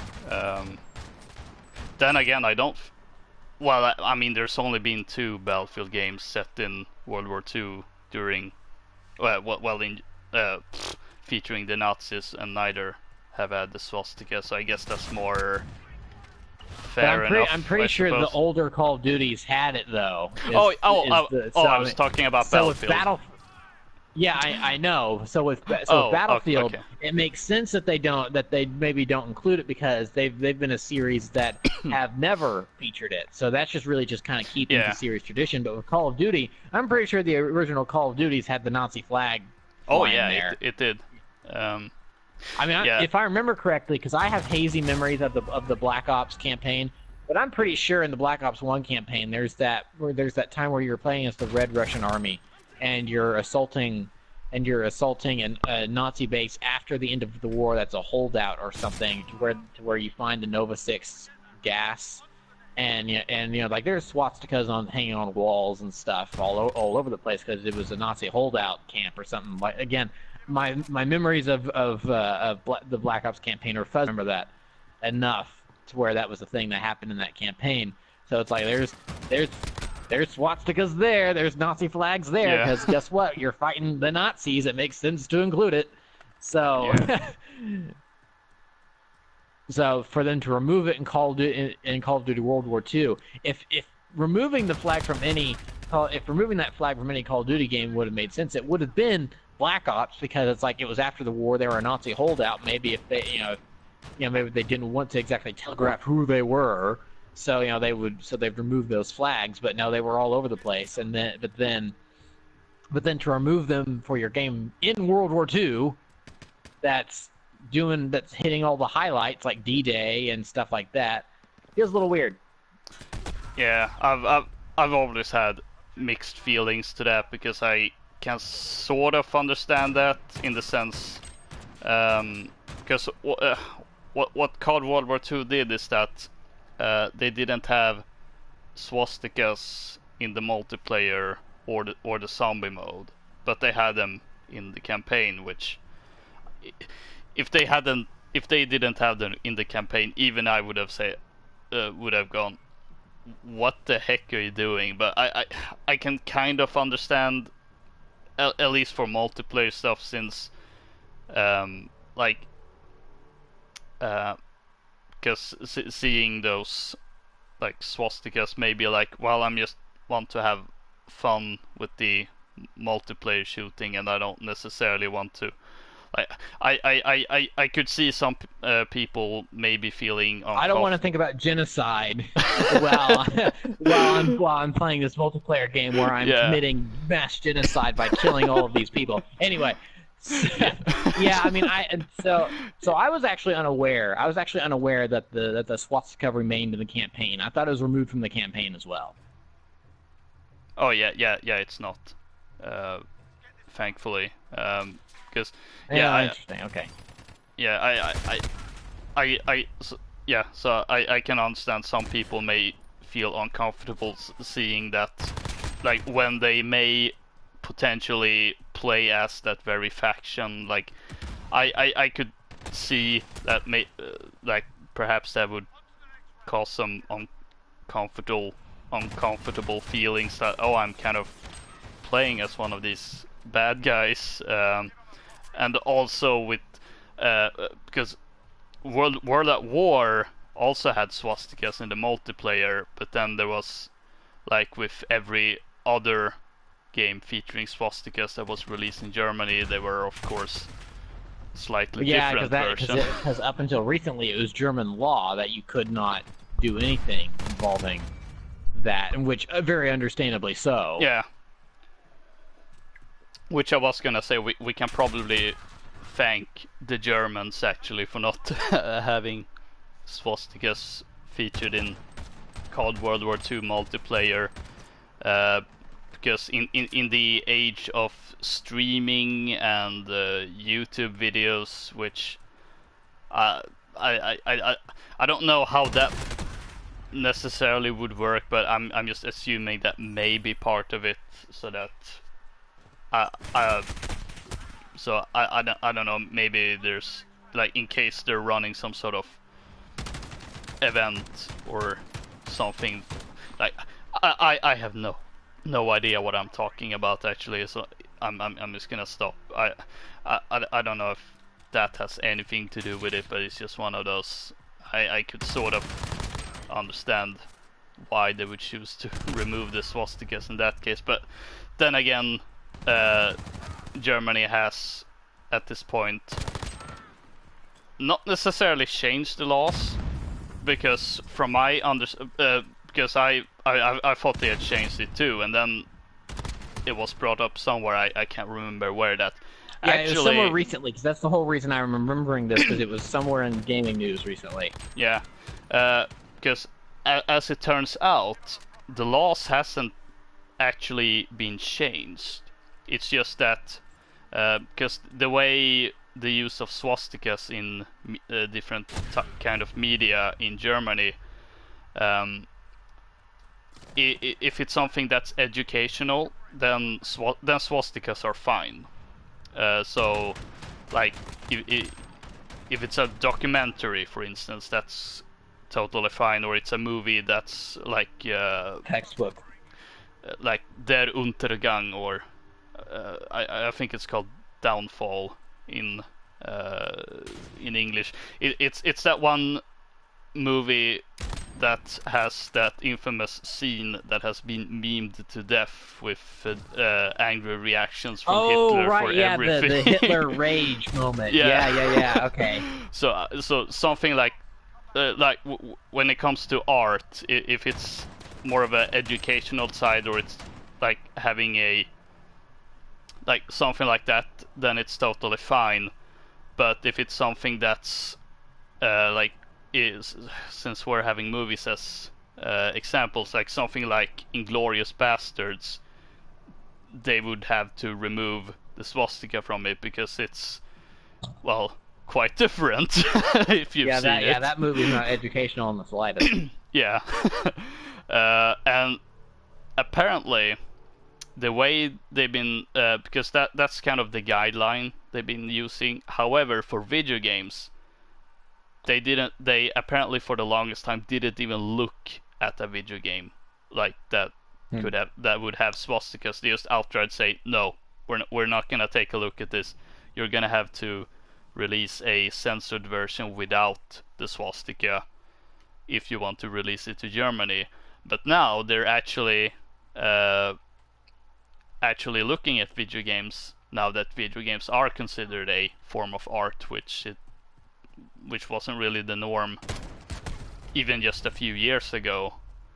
And like when it comes to video games, then it's kind of in that weird situation where neither Battlefield 5 nor COD World War II has swastikas in their multiplayers, and I would assume, well, actually, they might have the swastikas in campaign even in Germany, but something like Wolfenstein could actually potentially not have to censor the swastikas, even though it's, well, less educational than than the Battlefield. Yeah, Wolfenstein definitely not educational. But and I think that's where the fine line is, because Wolfenstein is all about shooting the Nazis.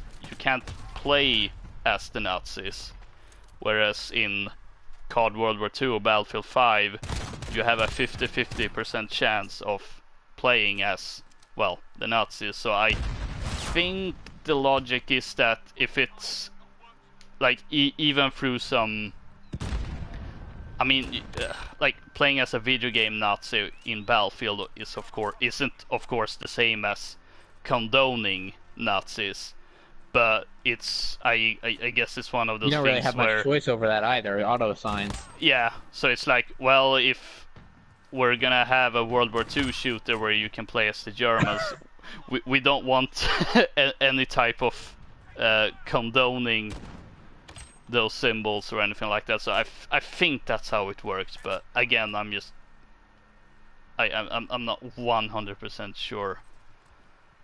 Very interesting topic that doesn't really have too much to do with what we're playing. Yeah. It just occurred to me we're kind of off on a tangent there, but yeah. But then again, it kind of had. I mean, it did spawn from how COD and Battlefield has portrayed different kinds of war and why people and why people want modern conflicts again. What we're talking about, but barely, just through the minimum.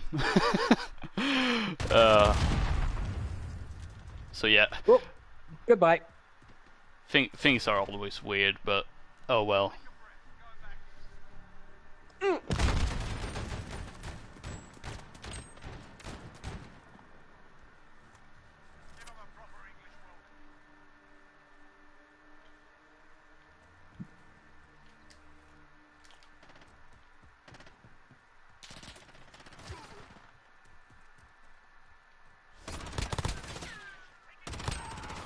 Oh, I just remember no wait, maybe I did. Nice.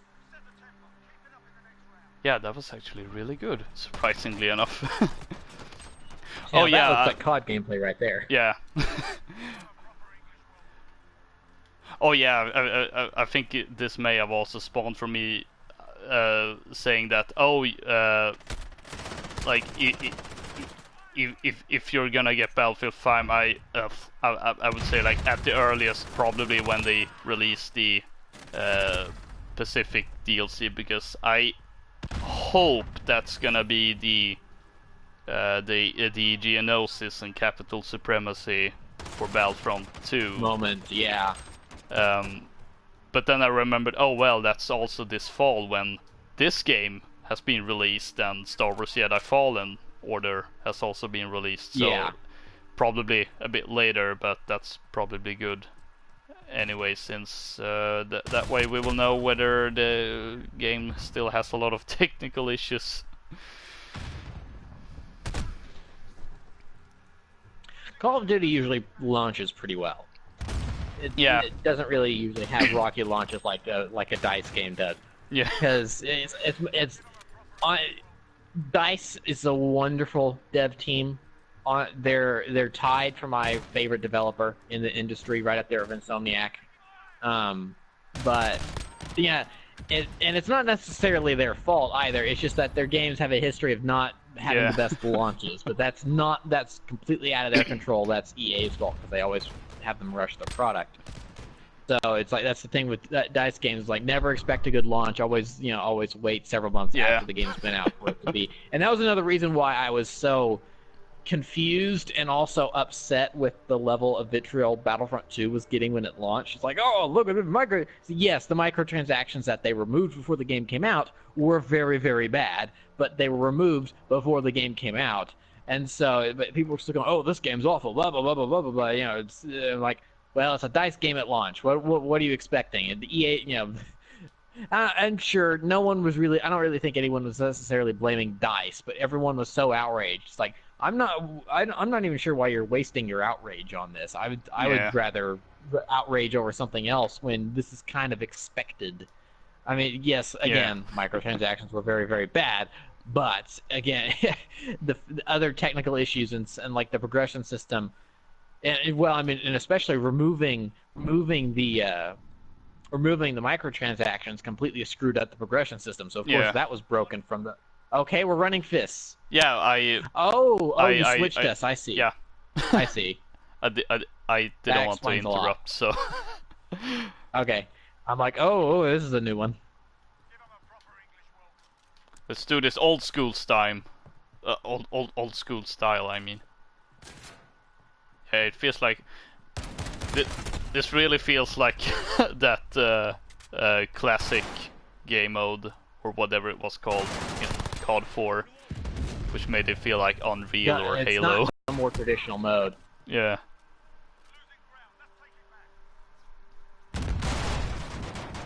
Oh, we got an MP5. I was not going to win that gunfight. Oof. Yeah, no. So, I've noticed. So we don't necessarily have like SAS, Spetsnaz, Op4 names for for the teams this time around. It seems more like it's just like what is it, coalition and alliance. Yeah. So just judging by the names, like it's the SAS and Spetsnaz. Yeah. Just judging by the voices. So for the team we're playing as right now, the coalition, it's like let's give them a proper British welcome. I'm wondering who this is, who this announcer is. Is it a generic announcer or is it a character from the campaign? Because it doesn't sound like the new Price. So I'm wondering if this is maybe a rebooted Gaz, perhaps, or is this Soap maybe? So I'm curious. The multiplayer leading into more questions about the campaign. It's like again this is one of those moments where I feel like I'm in whichever Godfather film it is. This is a reference to. I think it's the third one. I can't remember though. Where it's like just when I think I'm out, they pull me back in. It's like because in 2016 I was done. After Ghosts, I was done with Call of Duty. It's like, okay, Advanced Warfare, what's this nonsense? No, thank you. Black Ops 3 beta, that was fun, but this still isn't for me. No, thank you. I'm gonna. Where do they keep finding the submachine guns and stuff like stuff? Yeah, I'm only fun. Yeah. So and stuff like that. So I was just not really having a. It's like I'm never gonna buy a Call of Duty game again. It's like I'm done with this franchise. I'm sticking with Battlefield. The Battlefront series is making a return. So that's, I mean, in terms of online shooters, that's all I need. Ooh, hello. What have we here? I just saw it. Where'd it go? I saw the thing flash up on my screen.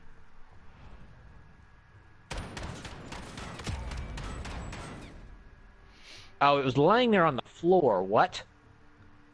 Saw it on the kill cam. Anyway, and then they go, all right, Call of Duty Infinite Warfare. I'm like, that looks trash. There's no way I'm getting that game. And then they go, and coming with it, Modern Warfare Remastered. Okay, so there's some more guns, and they're in the hallways. I feel like you shouldn't have to hold square to pick up the guns. You should probably just be able to run through them and pick them up because that's precious time you don't have. Yeah, especially Anyway, when you don't have a weapon from the beginning. yeah. So yeah, so of course I felt like that. Then it's like, okay, well, I had no interest in getting this Call of Duty game, but I guess I'm gonna have to get this Call of Duty game because I've always said if the only way I'm gonna buy a Call of Duty game again is if they remaster one or all of the Modern Warfare games and force you to buy them through the new game, and that's exactly what happened. I shouldn't have ever said that because then it wouldn't have happened. Of course the way I like the way I justified it. I paid $60 for Modern Warfare Remastered and 20 for Infinite Warfare. I feel like that was a good way to look at it. It's all a matter of perspective from a certain point of view, because then I really enjoyed that purchase because it's like, oh yeah, Infinite Warfare was not good by any stretch of the imagination, but for $20, not that bad. And then of course a remaster of one of the best Call of Duty games ever made for 60, definitely. Oh, definitely worth it. Oh, that works.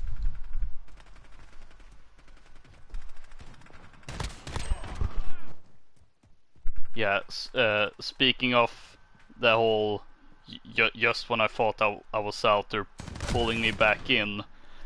Um, we have of course talked about it through Discord messages, and I think after may have been a game night when the news broke, but things are maybe not looking good for the COD game that's releasing after this one. Oh yeah. um, I think that's an AFK player at the spawn. Why would you AFK in this game? It's not like you're earning anything. I mean, I don't get Nice. I don't get AFKing in games in general, but this one just boggles my mind. It's a game by game basis for me, because if you need to go do something real quick and you're in the middle of Rainbow Six Siege during a ranked match, I'm not leading, because then that's penalty. Yeah. So yeah, for for those who are not aware, the cycle of COD games has since Advanced Warfare been Sledgehammer, Treyarch, Infinity Ward. We had the Treyarch's Black Ops 4 last year. Last year, Jinx. And this year we have Infinity Ward's Treyarch, Infinity Ward's Modern Warfare. So 2020 one would assume that would be Sledgehammer's games, whatever they decided to do. I remember a rumor Advanced Warfare 2. of one rumor I remember was oddly specific and yet not at the same time, because the rumor was that it was either gonna be set during World War II in the Pacific or during the Vietnam War. So Right, yeah. whoever leaked that, if it even was true to begin with, managed to get the setting, like as in the geographical settings, correct, but couldn't figure out when the game took place, and that was a weird way he held the gun at me. And then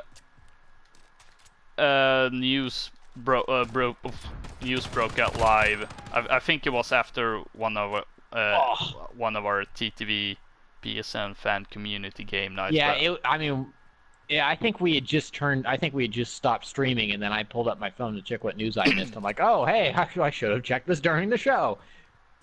Yeah, so if I remember correctly, it was Kotaku that broke the news that Jason Schreier. It's always Schreier. Yeah. If it's Schreier, it's 99% trustworthy.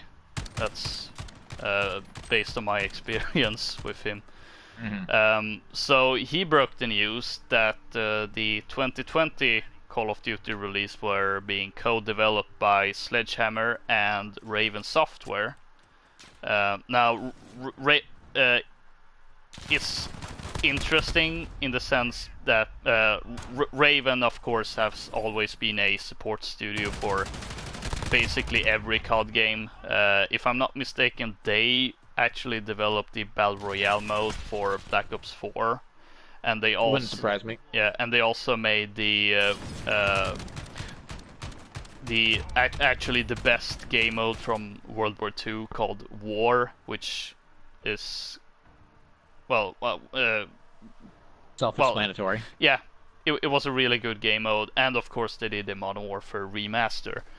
Uh, Yeah, uh, that I mean that I feel like, and so I'm just going to interject really quick here. The reason it seems like that they were co-developing the newer game with Sledgehammer is because of the great work they did on Modern Warfare Remaster. That earned them the spot to co-develop or take charge or whatever. So yeah, I think it was well deserved. yeah, Of same. course. Yeah, where speaking of tangents, I did remember a lot of people after the Modern Warfare remaster being released, because Raven did such a great job that a lot of people wanted Raven to become a mainline studio COD game, whether that would be them being either a fourth or them replacing one of the other three ones, with the opinions on whichever they would um, replace, differing between a lot of people, but I think I think the popular choice were Sledgehammer, with Treyarch being a somewhat close second. Of course, adding them as a fourth studio would probably not have been a very good idea, since a lot of people, like even with these free studio rotation, there's a lot of people that uh, thinks that it's not the way to go, because the prime days of COD was when it was just two developers switching games and arguing that, oh, if we only had two studios, that would make the games better, because they would have a shorter development time. The other side of the argument is that with Lots of a crunch. yeah, that and with a free studio rotation, you of course have more time to develop the games, and um, Yeah, the thing on that, and this is going based off of again Schreier's article about the goings on in the development of Black Ops 4. It yeah, seems like the giving them 3 years to make a Call of Duty game seems like the best route to go. The only problem with that, and this is maybe where the idea is maybe they should go back to 2 years, is that there's been a lot of mismanagement of the quality yeah, of Call of Duty games since they've been doing this has not been as great as they were. Obviously, as people have been talking about the golden days of Call of Duty back when it was Modern Warfare 2, Black Ops, Modern Warfare 3, Black Ops 2, stuff like that. So obviously, I think this is obvious because I mean you look at Schreier's article about the behind the scenes on Black Ops 4, and then they had no clue what they were, which is strange because they've been doing this for years, but they had no clue what they were doing. Yeah, yeah, they just wasted a whole bunch of time, and like Loka said, the reason because I think this is where it said that. I may be mistaken, but the reason Raven had to develop the Battle Royale mode is because Treyarch had wasted all their time trying to work on a campaign that got scrapped, and then they had to focus on the multiplayer. So and then they had to co work with Raven on the battle royale. It was just a it was just a it was just a mess. It was just a big old mess. Everyone was like, "Oh, look at them getting rid of the campaign." It seemed like they were doing that for a business reason because Yeah. no one played the campaign or whatever. It's like, no, it wasn't because of that. It was because it wouldn't have been done on time because they twiddled their thumbs and didn't actually, and it was, and the development was not going well, so they so they had to cancel the campaign. And then, granted, they did give a whole bunch of business speak about, well, we just wanted to try something, blah blah blah, about why there wasn't a Yeah. campaign. It's like, well, because I mean, you never really want to admit when things aren't going well, Yeah. so. Oh, yeah. So I'm still gonna go on this tangent for a little bit because and then there's the other, like, in terms of development where you had Modern Warfare 3 where with the with the story of that with Infinity Ward essentially, Well, yeah, because well, that's a everyone whole other can of leaving, worms right there. yeah, and Sledgehammer having to step in and canceling their third-person Vietnam COD game. Um, and that one is, I think it's fair to say it's probably the at least in terms of fan reception. I think it's generally being regarded as the weakest of the Modern Warfare games. So I don't think it's the development time that's really the issue. It's more mismanagements and such. Uh, and of course another arg what another argument for the two studio rotation would be that while there are a lot of casual COD fans that will just play every COD game, there's also distinct fans between the studios. I think it's fair to say that both of us are more of Infinite Warfare fans, considering we're more Infinity Modern Ward. Warfare, Infinity Ward fans. Yes, exactly. um, Well, and here's the thing with that. I'm not. So we've had the discussion, not on here, I don't think, but we have had the discussion that we're not Call of Duty fans, we're Modern Warfare fans. I think even in terms of the dev teams, I still fall into that category. I'm not an Infinity. You would think I'd be an Infinity Ward fan because of that, yeah, but not really because Ghost is so mediocre, yeah, and then that's true. and then Infinite Warfare is bad. So, but because of all the because the talent at Infinity Ward after Modern Warfare 2, they were working on Black Ops 3 to some extent, and then they got that, and and they still turned out a good product with Black Ops 3. How did that? Yeah, with Black Ops 3, but they needed help on that. But most of the talent at Infinity Ward left, and they went to make Titanfall at Respawn with EA. And after that, you could really tell that whatever talent had been working on Modern Warfare 3 had not worked on Ghost and Infinite Warfare because it was just obvious. Yeah, and that's So also, yeah, they were Infinity Ward in name only.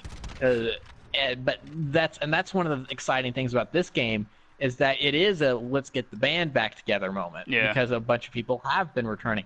Now the top brass have not returned.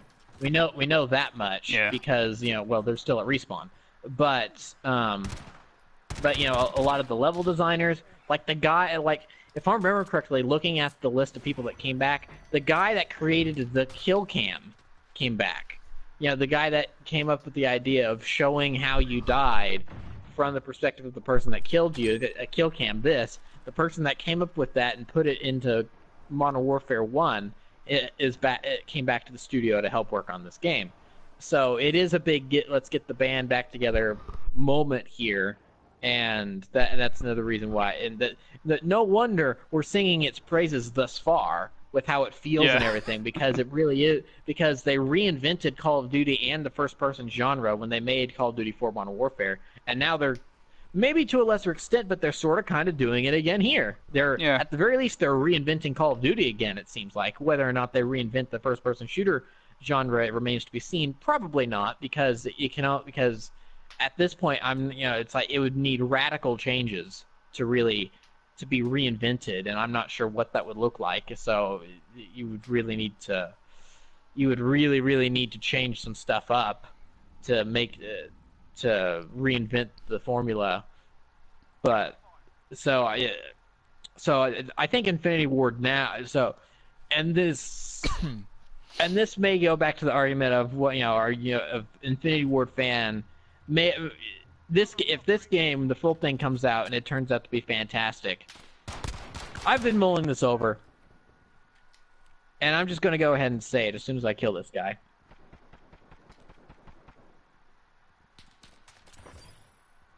There we go. I've been mulling this over, and like I said, I've been blasted. I've been thinking about this game, and it's like I'm ready to just open it up and see what I can do. I'm definitely going to buy the game at this point. And again, it's still probably too early to tell. I probably shouldn't be saying this, but the way this is shaping up so far, because I mean, we still don't. I mean, the campaign could be garbage. It could. It looks very interesting, but that remains to be seen if they manage to implement things in the correct way to actually make it a good story. It could be a whole bunch of Davis Family Vacation that doesn't make any sense and is just there to be provocative and doesn't. So, but if the story is good and the multiplayer is good and Spec Ops turns out to be good, because I mean, have they called it Spec Ops or have they called it something else? I can't quite remember, but I mean, they've got some sort of co-op mode. And so if this game turns out to be good and it's going to be as good as we think it's going to be, I think this has the potential to be the best Call of Duty of all time. Yeah, I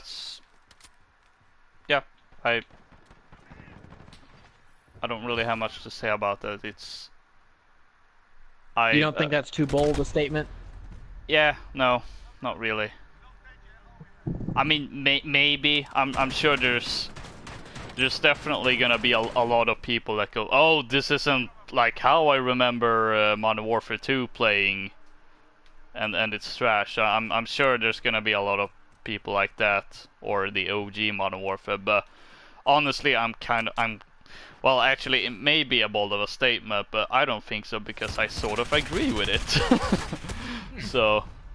And of course that it may be an unpopular opinion at first, but over time I think this game may have a lot riding on it when people go look back and do their ranking list of what the best Call of Duty games are.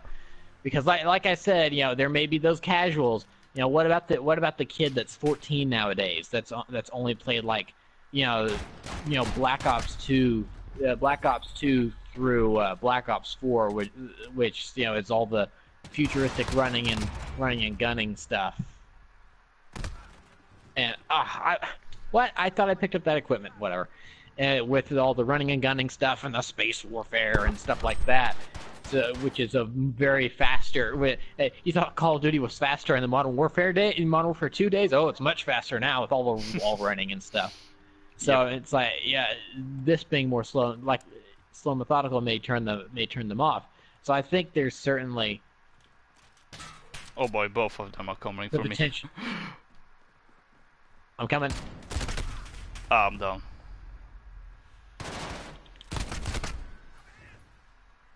I don't know how I didn't get that guy. That was pretty close. That's annoying. So I think here's the funny thing about Call of Duty games. They always get good reviews. Yeah. Because from a mechanical standpoint, the games are flawless. They're always flawless. They always work the way they should. It always feels good to play. It's just that in terms of the finer details of what really makes a Call of Duty shine in the long run, the reviewers don't necessarily pay attention to that because they've got to review the game and get it published on day one. and that means they're not necessarily playing with the audience that's going to be playing the game. They're going to be playing with other reviewers who play completely different to the regular Call of Duty audience. So Yeah. their multiplayer portion of the reviews are always skewed somewhat. So yeah, so that's why Call of Duty games usually get 8 and 9 scores. Um, I don't think a Call of Duty game's ever been rated a 10. I feel like this one has the potential to get a 10. It probably won't from anyone, but I think there's certainly, and again, there's still factors that we don't know about. But yeah, but there's been a lot of critique. I've been with all this, with this game coming out soon. I've been watching a lot of videos of the gameplay coverage and been hearing some different opinions and stuff that I hadn't really thought about maybe some of the reasons why Call of Duty has not necessarily been clicking with me the last 8 years, and and part of that is partially due to the map design. Is that Oh. every map, like the map layout and the map design more or less just kind of boils down to the exact same kind of 3-lane structure, which Yeah. in of itself is not bad, but there's no verticality in a lot of times, so it is just kind of running around on this flat map, and there's not really much in terms of verticality. Where here, you can see, it's like you can see that here, like here's this big platform I'm running up right now. And there's different levels to this for you to hope to maybe get the drop on your see it takes so long to pick up a gun. If I had just run through that gun, I would have been able to figure out that guy was firing on me and turn around, whatever. So and that's something I hadn't really considered, was the map design. It's like, yeah, the maps. I mean, there's a reason Modern Warfare 2 has like every map from that game is iconic. Yeah. Like I could say a random map, and people go, "Oh yeah, I love that one." It's like, I don't think there's a map from that game that people dislike. Let's see here, Skid Row.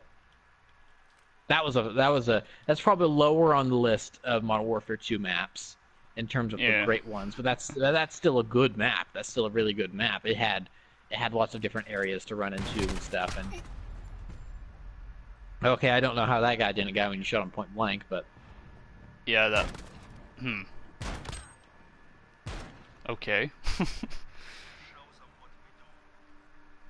I don't know if I like this mode as much, because you got to find because that's it's kind of sort of defeating the purpose of what this mode is. Yeah. Is that they're like, oh, everyone's got the same stuff, where here there's a whole bunch of different stuff. So there's,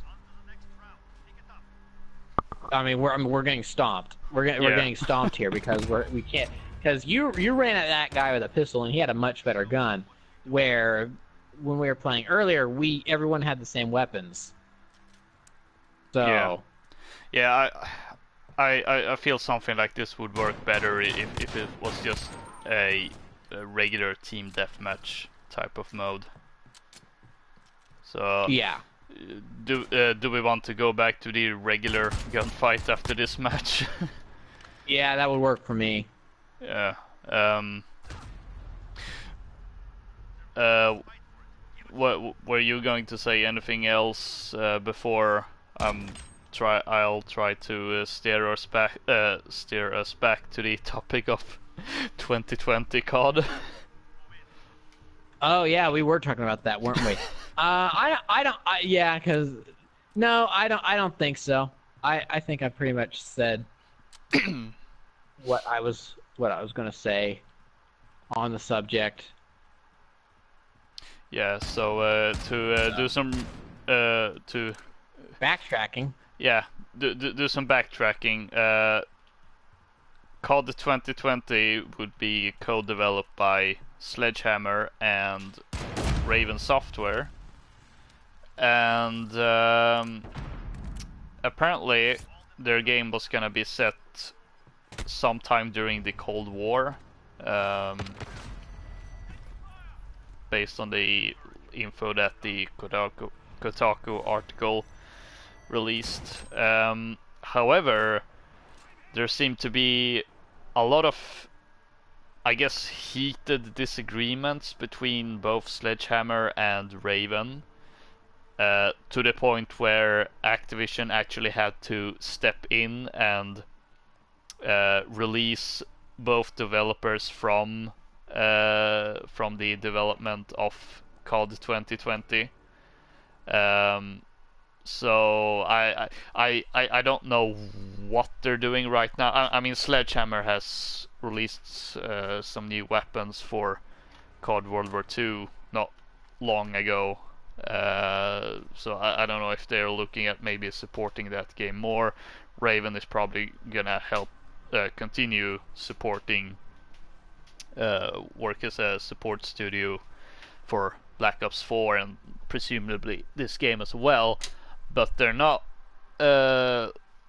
developing COD 2020. Instead, that duty has been passed on to Treyarch, which are retooling what was developed for the game into a new Black Ops. And as of right now, Surprise, surprise.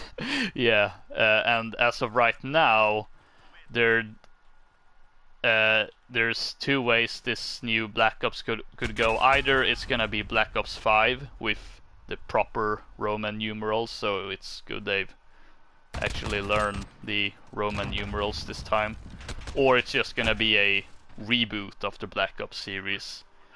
And, Now, I heard some sort of update on this recently, Ooh. to where it seems like it's going to be a reboot. They're going to reboot it. Ah. It's not going to be 5 anymore. It's going to be Okay. a reboot. Probably this decision was probably made because of how well this game is being received thus far. Yeah. So it's like, all right, well, Infinity Ward is rebooting their popular series. Let's reboot ours, and which is honestly fine because the Black Ops, because Modern Warfare 3, it had its three. They got they're done. They took a break. All right, let's see how we can tell this story in a new and fresh way in these new modern times. Where Black Ops, they've now had 4 games, 3 of which had a campaign, and the story was good, and what the heck is going on here? And then no story whatsoever because the campaign got canceled. So it's so I feel like rebooting's probably a wise choice just because of how complicated the Black Ops lore is in some ways. So but because of the turmoil behind the development, I feel like that in the space of 2 years we could get potentially the best Call of Duty game and the worst Call of Duty game. Yeah. Which is funny to think about. Yeah. I mean, I'm happy that they're going back to the Cold War.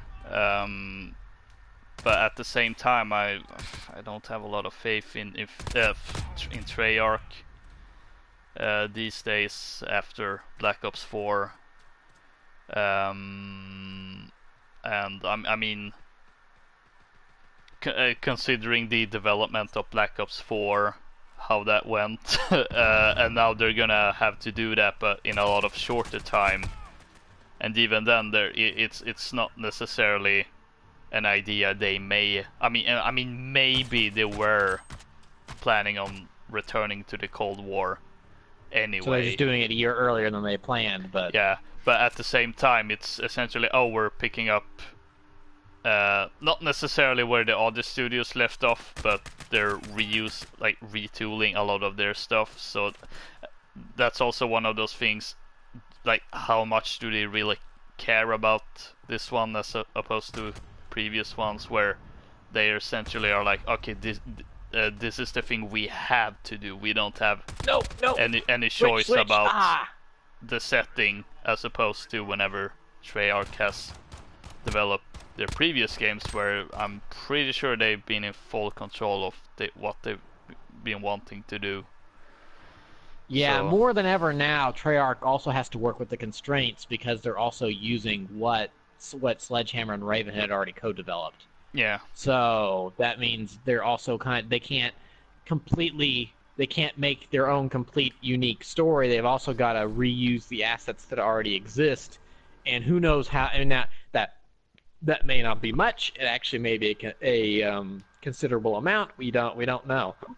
So this honestly, there's I so over the summer I read a book by Jason Schreier called Blood, Sweat, and Pixels, Ooh, I need to read that. Which was the story of 13 different video game developments and their stories.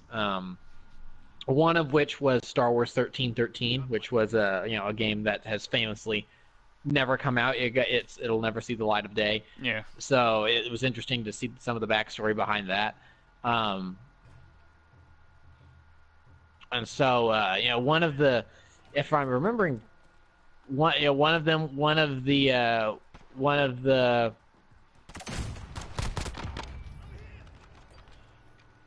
oh, okay. one of the games that was talked about was Destiny, which is up until recently was another Activision released title. So I here in the because that book didn't come out all that long ago, because of course Destiny was in there, as was The Witcher 3. But I here in the next couple of years, I would love for Schreier to do a second one, and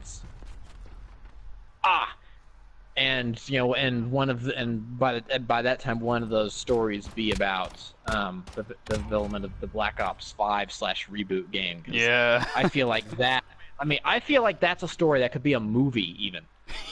Yeah, probably. That's one of those. Oh.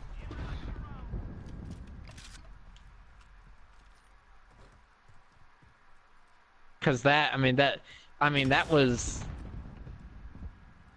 The Call of Duty games, they've had their issues with development, but usually, they're on that cycle of 3 developers, a game every year. One developer focuses on a game each year. They usually, we've heard that there's been some rocky times, but most of the time, they put their heads down, they get their games done on time.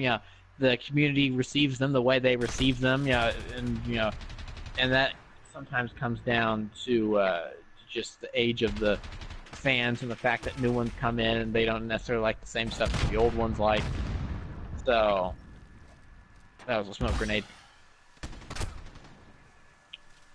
So yeah, so when that story broke that development was being taken away from Sledgehammer and Raven, and Treyarch was taking over, that was shocking. That's an unprecedented event in Call of Duty development history. So that was, oh wow, great job, Loka. so that was shocking to hear. And it's like, okay, I'm equally as interested in the new Black Ops game. Not that I don't think I'm going to buy it, but just to see how it turns out, because we already know there's trouble behind the scenes. It's one of those, people love it whenever there's there's drama and there's a trash fire.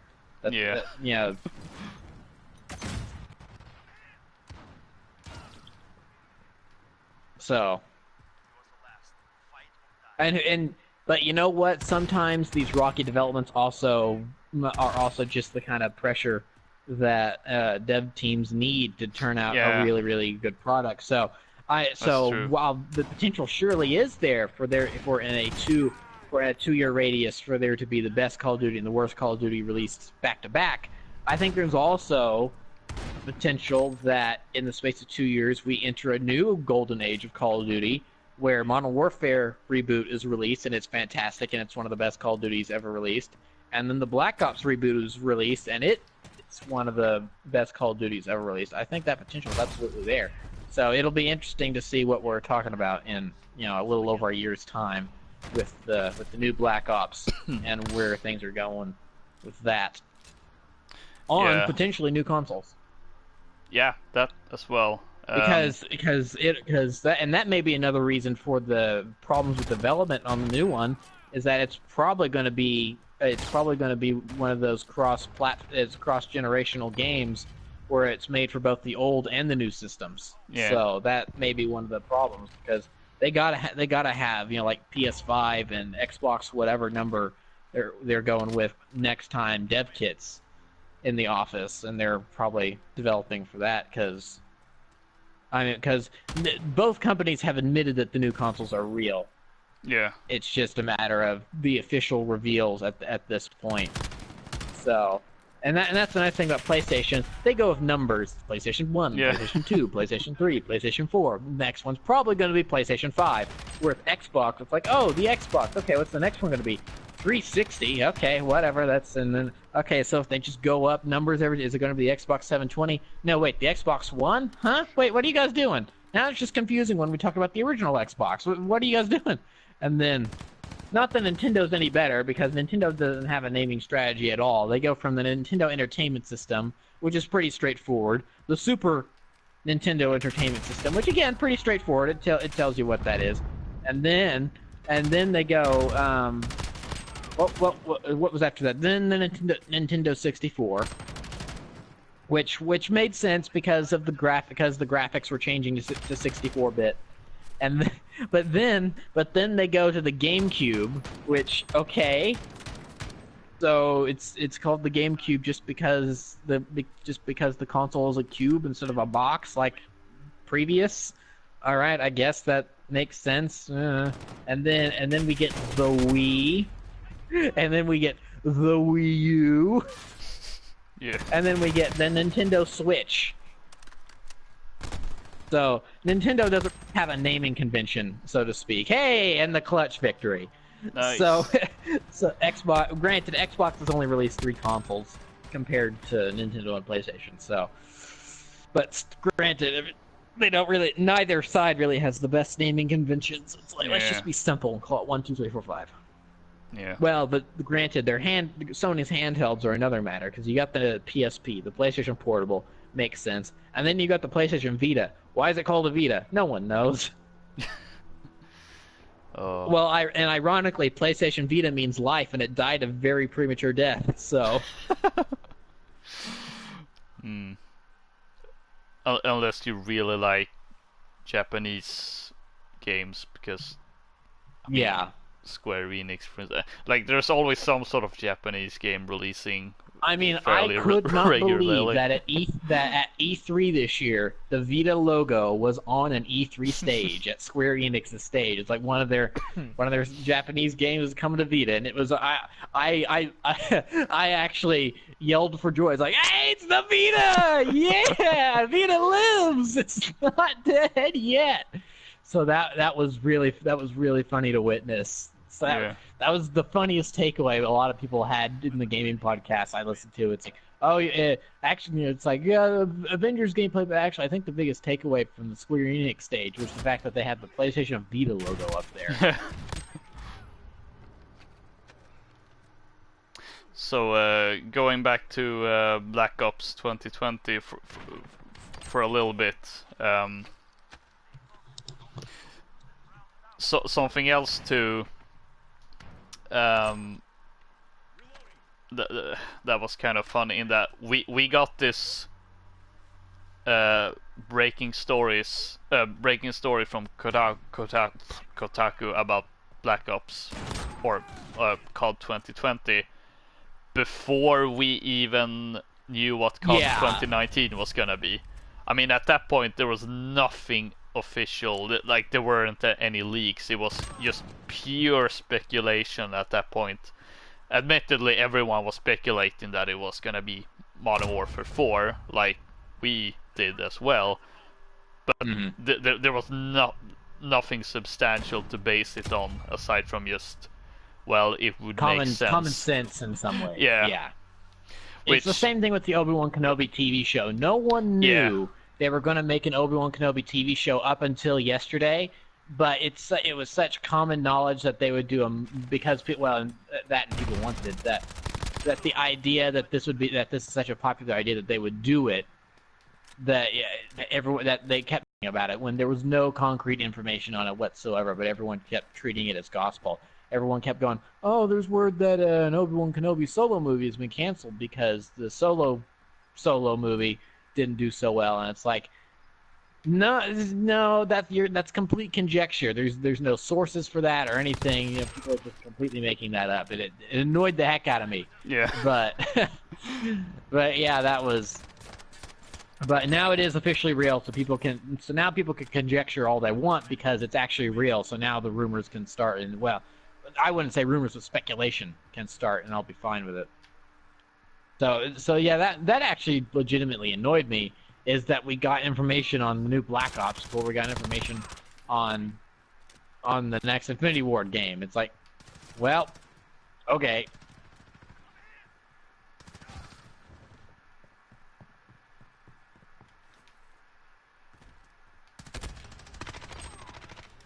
Yeah, and now I realize I'm looking too much forward into the future, but this also has me wondering about what COD 2021 is gonna be now that like we don't even know which studio is gonna develop that one, since uh, considering both Sledgehammer and Raven um, were taking off from lead development. My assumption is that they're not gonna be put on any like major developments for the time being, considering things they're in are still timeout fresh. for a while. Yeah, so I would assume Infinity Ward would be next again with a hypothetical sequel to this game, which maybe wouldn't be that bad, all things Modern considered. Warfare 2 too. Yeah, but then again, it's just what is gonna happen, or are they actually gonna do what Assassin's Creed did and take a year off? But then again, they would have done that with 2020. I think now, I don't think Activision would ever willingly take a break. Yeah. But considering the troubled development on the new what will now be the new Black Ops, most likely, and the fact that that Infinity Ward will probably not be ready, I feel like 2021, it's highly possible that they will take a break. It'll give Infinity Ward time to make a new game, because I don't think we'll see a Sledgehammer or Raven Software game until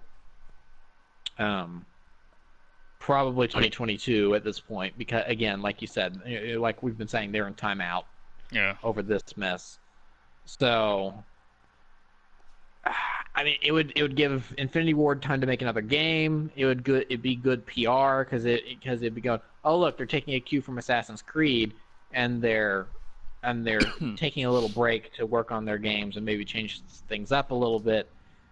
And so I think it's possible. 5 years ago, I would not have said it was possible. A year ago, I don't think I would have said it was possible. But then, we didn't know what trouble the new game was in. Next year's game is in. So, what I think may also be, well, no. This is maybe a little out there, but I think it's also potentially possible that there's actually not a new Call of Duty next year, and that there's a new one in 2021. If the new Black Ops is in so much trouble that they had to bring in Treyarch to help sort things out, Treyarch may try to get the game delayed until the next year, to where next year they would take a break. Yeah. Now, that's probably more unlikely, but I think at this point also probably still possible. Yeah, considering Jason Schreier also broke the development and the Epic crunch time. And with Epic, I mean massive not crunch Epic time. Game. Yeah. With not just Black Ops 4, but also Black Ops 3, where there were a lot of troubled developments, and where Treyarch. Ironically, Treyarch has been churning out the more popular games, the last couple years in terms of Call of Duty, but their developments have been very rocky. Yeah, because I think it once again was something with the campaign for Black Ops 3 that, like, Yep. originally it Yeah, was because gonna be. they rewrote it at Yeah. at the last minute, and which explains a lot. I mean, I read that Yeah. story about Black Ops 4 and the story of Black Ops 3 was rewritten at the last moment. That explains a lot. Yeah. It explains so much about how awful that story was. Yeah, and to which some executive or something like that said, like, "Oh, we're not gonna let this happen again," and then it happened again with Black Ops 4 anyway. Yeah.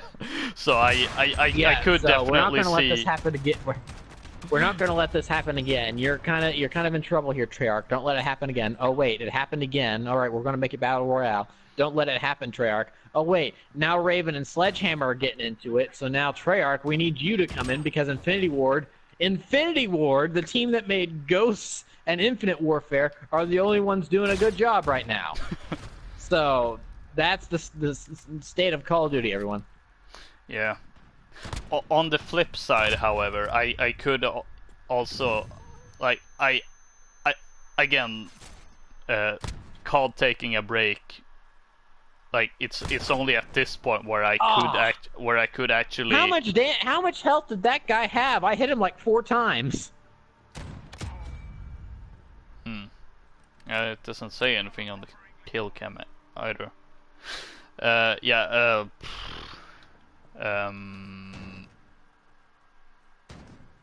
Where was I? What? Oh yeah, like, COD taking a break. Like, up until this point, I probably never thought would have happened. But on the flip side, like,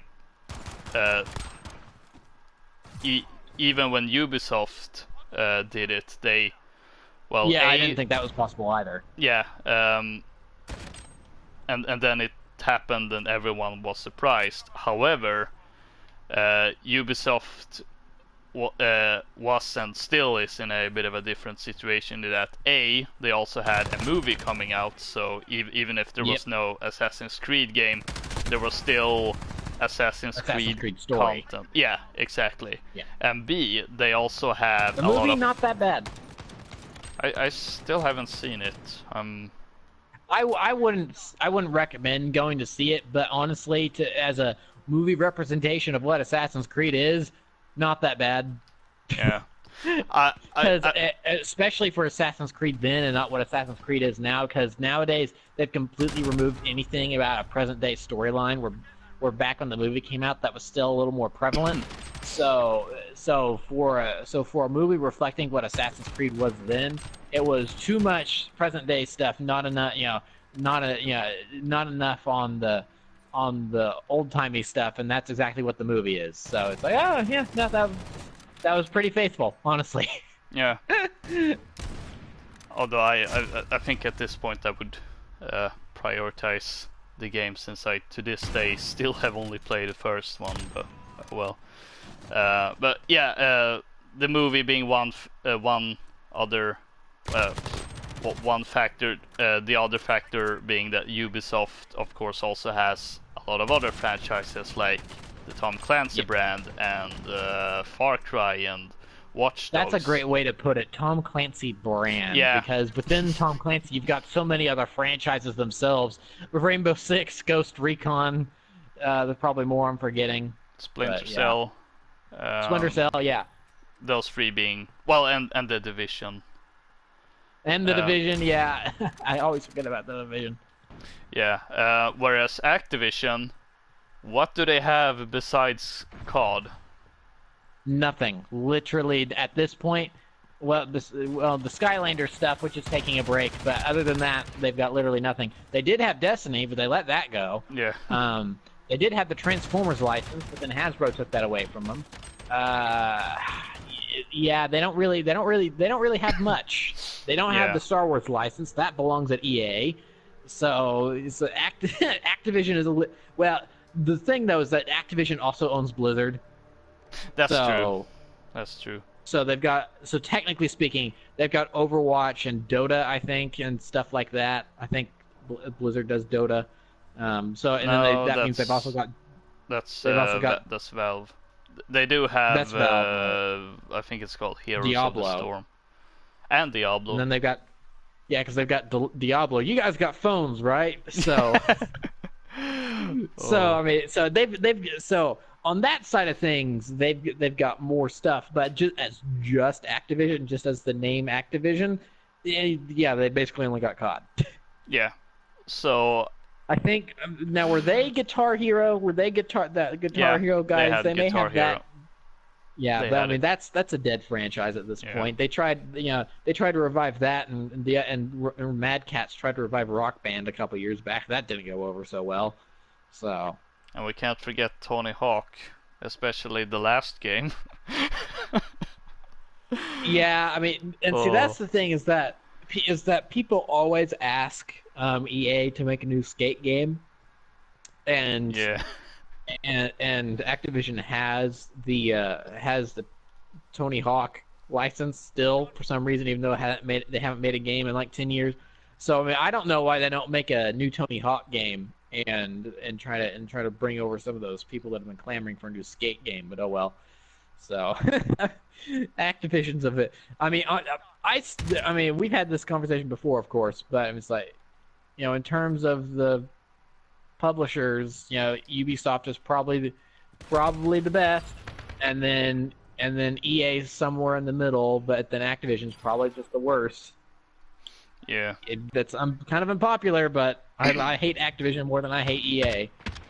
But Yeah. at the same time, again, like I said, we've had this discussion before, but I think EA also has better dev teams. They've got Dice, they've got Yeah. Respawn. Yeah, they've all got all these great people. The only reason they don't turn out great game after great game after great game is because they're at EA. Yeah. Precisely. Um. So yeah. Uh. Ubisoft could still afford taking a break because they had all the other franchises. I would love to see Activision go up to their investors and try to pitch, hey, we're not gonna release a game for 2020 because That's fair. that's Yeah, that's a good point. that being said, of course, On the bridge. yeah, I saw it too late.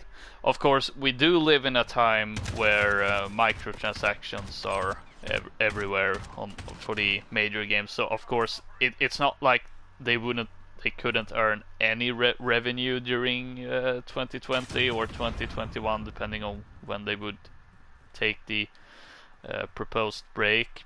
But I'd wager it's not the same as launching an entirely new game that's gonna rake in billions of dollars. Yep. So Because up until the last couple of years, every time a Call of Duty launched, it was always the biggest entertainment launch of the year. It was beating out movies. yeah, So, granted, it costs more to buy a game than it does to get a single movie ticket. yeah, So, you can see because in the U.S. it's $60 for a new game, where a movie ticket is anywhere between like $7 and $13. So there's a big price difference there. So, but still, I mean, movies still like Endgame just became the number one movie of all time this summer, and but I feel like this Modern Warfare game has the potential to be the number one entertainment launch of the year again. So I mean, to beat out Endgame again. So Endgame, forget the difference in price between the bar to entry there. That's still crazy. yeah. I think the only years where COD games has not been the number one entertainment thing has been whenever Rockstar has released a game. I Yeah. know that I know Like last yeah. year when Red Dead came out. Yeah, that's the only times, which of course was why Black Ops War released in October instead of November. But now Modern Warfare is also releasing in October, even though I don't think there's any major competition really. So that's kind of interesting actually that they're Well, sticking I with the mean, October release. yeah, I mean, again, like you said, there's no major competition, but I think for consumers, it's nice because in October, you and I will have COD to play, but then in November we'll have Star Wars Jedi Fallen Order. Yeah, So I mean for us it's nicer, of course. yeah. Also going back to what was said, I think basically at the beginning of this stream was how there used to be where every major game released in the fall, but now it's like Hmm. at least this fall it's not that many games releasing, but whereas spring and the beginning of the year has been more packed, whereas they usually were pretty dead. Which I do like this bit of change because wow, okay, it melee worked. That's good. So so something about melee in this game I found is that it depends on the loadout you've got. So, and I think that's something we'll really discover when we get into custom classes and stuff. But Mm. the melee you've got depends on what you've got equipped for your class and stuff. So you don't always have a knife. Sometimes you just hit people Ooh, with your yeah. gun, like in Rainbow Six, depending on the situation. And if you hit people with your gun, compared to uh, compared to knifing them, it takes 2 hits. So if you hit someone with your gun and they're at full health, um, they're gonna take less damage and they're gonna have the opportunity to come around and shoot you. Where with the knife, it's a knife, so it's a insta kill. So you got to be careful with that. I'm sure that's something that'll be more directly stated in the beta next month.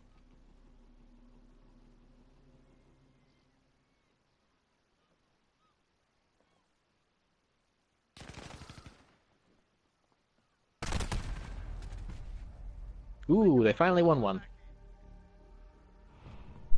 And only because I was AFK that round.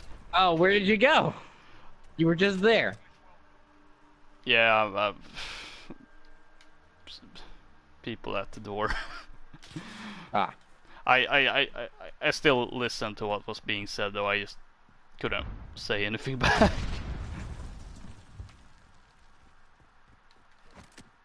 Yeah, as you were talking, I like tried it out and saw that they do uh, not use the knife when using the yeah the knife only comes up when I'm using the pistol.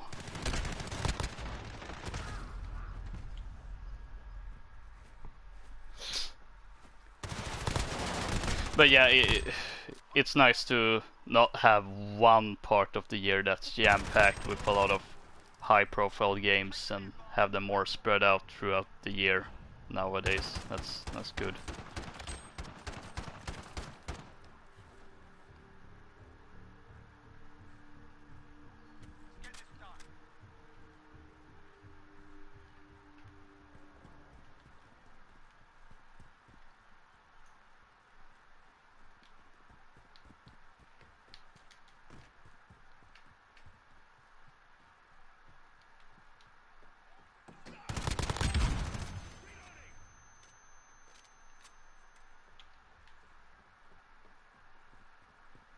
he's coming up the stairs, Loka, over in there. Oh, you just jumped down. Okay.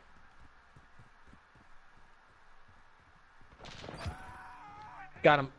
Nice.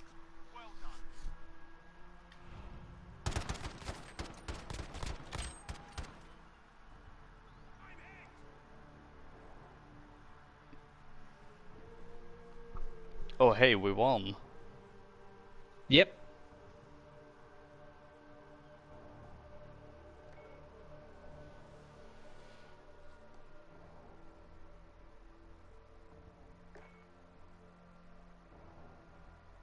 So yeah, speaking of releases, I think I'm finally gonna pre-order, well, as I said, this game as well as Jedi Fallen Order to have it done.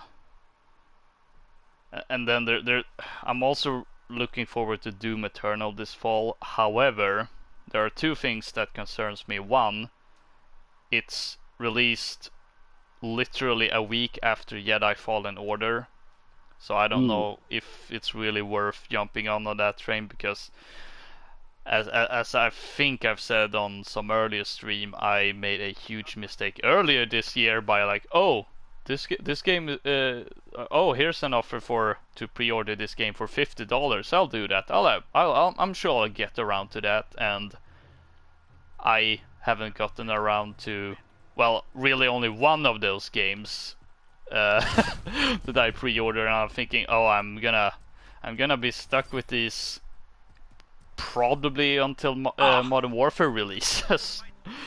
um, and also,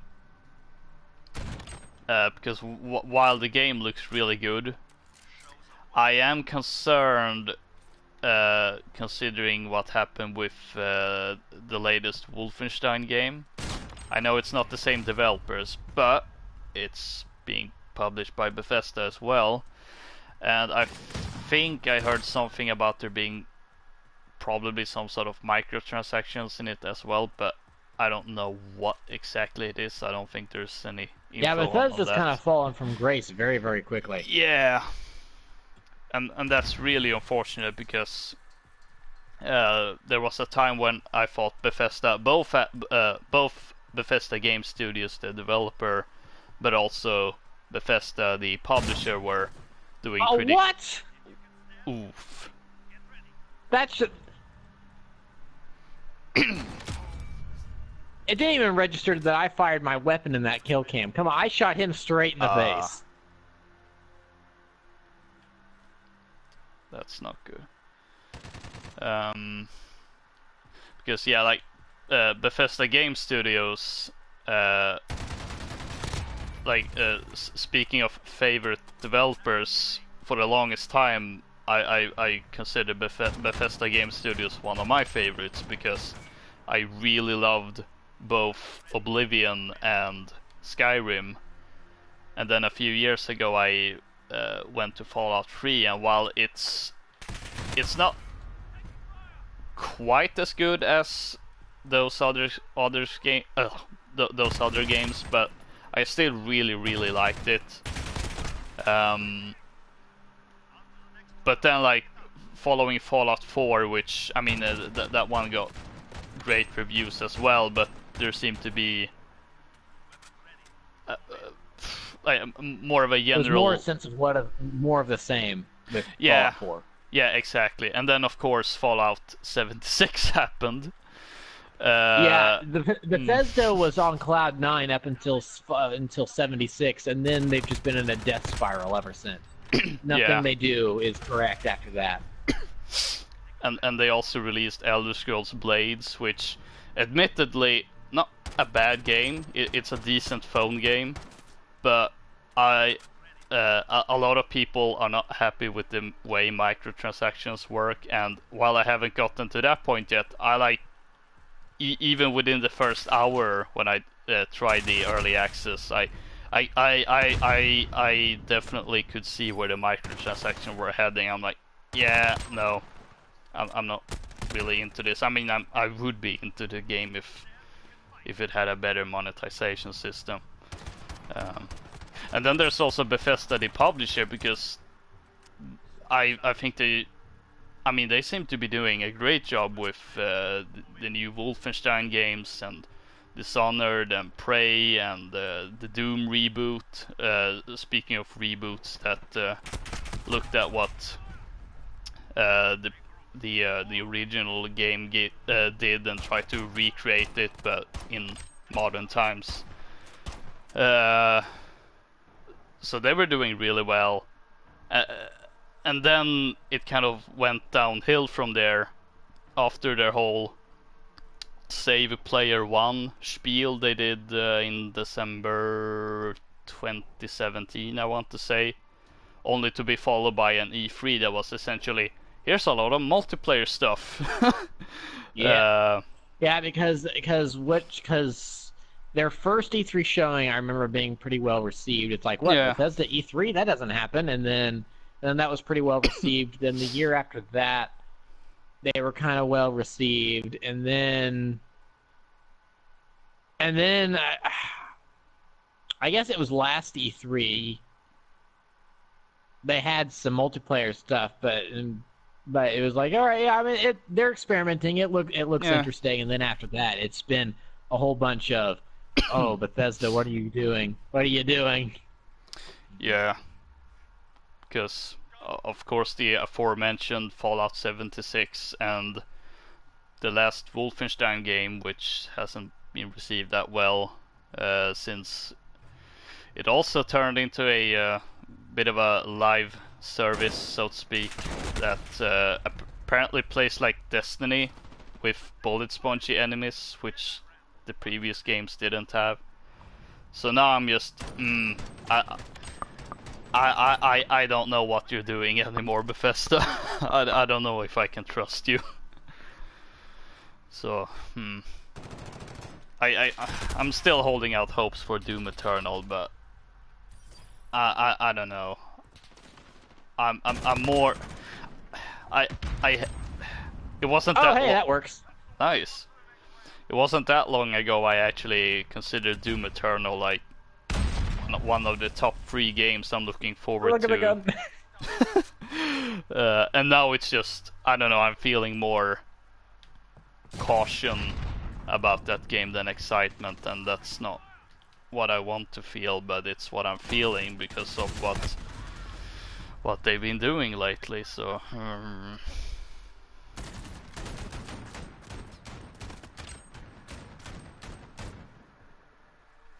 In happier video game news, Insomniac just got bought by Sony. yeah, I'm surprised it didn't happen sooner. Yeah, because that was a funny article that was going around. It's like Insomniac employees are surprised to find Sony didn't already own them. Yeah, I mean, they've worked with Sony so closely for years that I think some people were genuinely surprised by that announcement. It's like, wait, they're not owned by Sony? Because that was especially with them developing Spider-Man recently. Yeah. Because that was a first party game developed by a second party studio that's an independent that done AAA as an exclusive for the console, and then so it's and it's now officially the best selling PS4 game of all time. Yep. In terms of exclusives, I don't know. I think a Call of Duty or something might actually be in first place, but there we go. Yeah. If anything, I also think it's considered the best selling game, comic book game. It's the best superhero. It's the best selling superhero game. Not that actually there's quite a few, but not many on that level. I mean, I think I traded with a guy. Oof. Yeah. Well, there was that period when Insomniac like tried to be a bit more independent, because I mean they had the Spyro series. Oh, that was fast. They had the Ratchet and Clank series, and they had the Resistance series, like all PlayStation exclusives. Of course, they weren't owned, but they were still exclusives. And then they tried to do some. Not indie is not the right, but well, sort of independent. They're an independent studio, but they make AAA games. Yeah, exactly.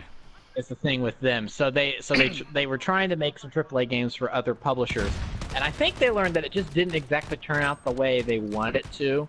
Yeah. Because the biggest example of that is Fuse, formerly known as Overstrike.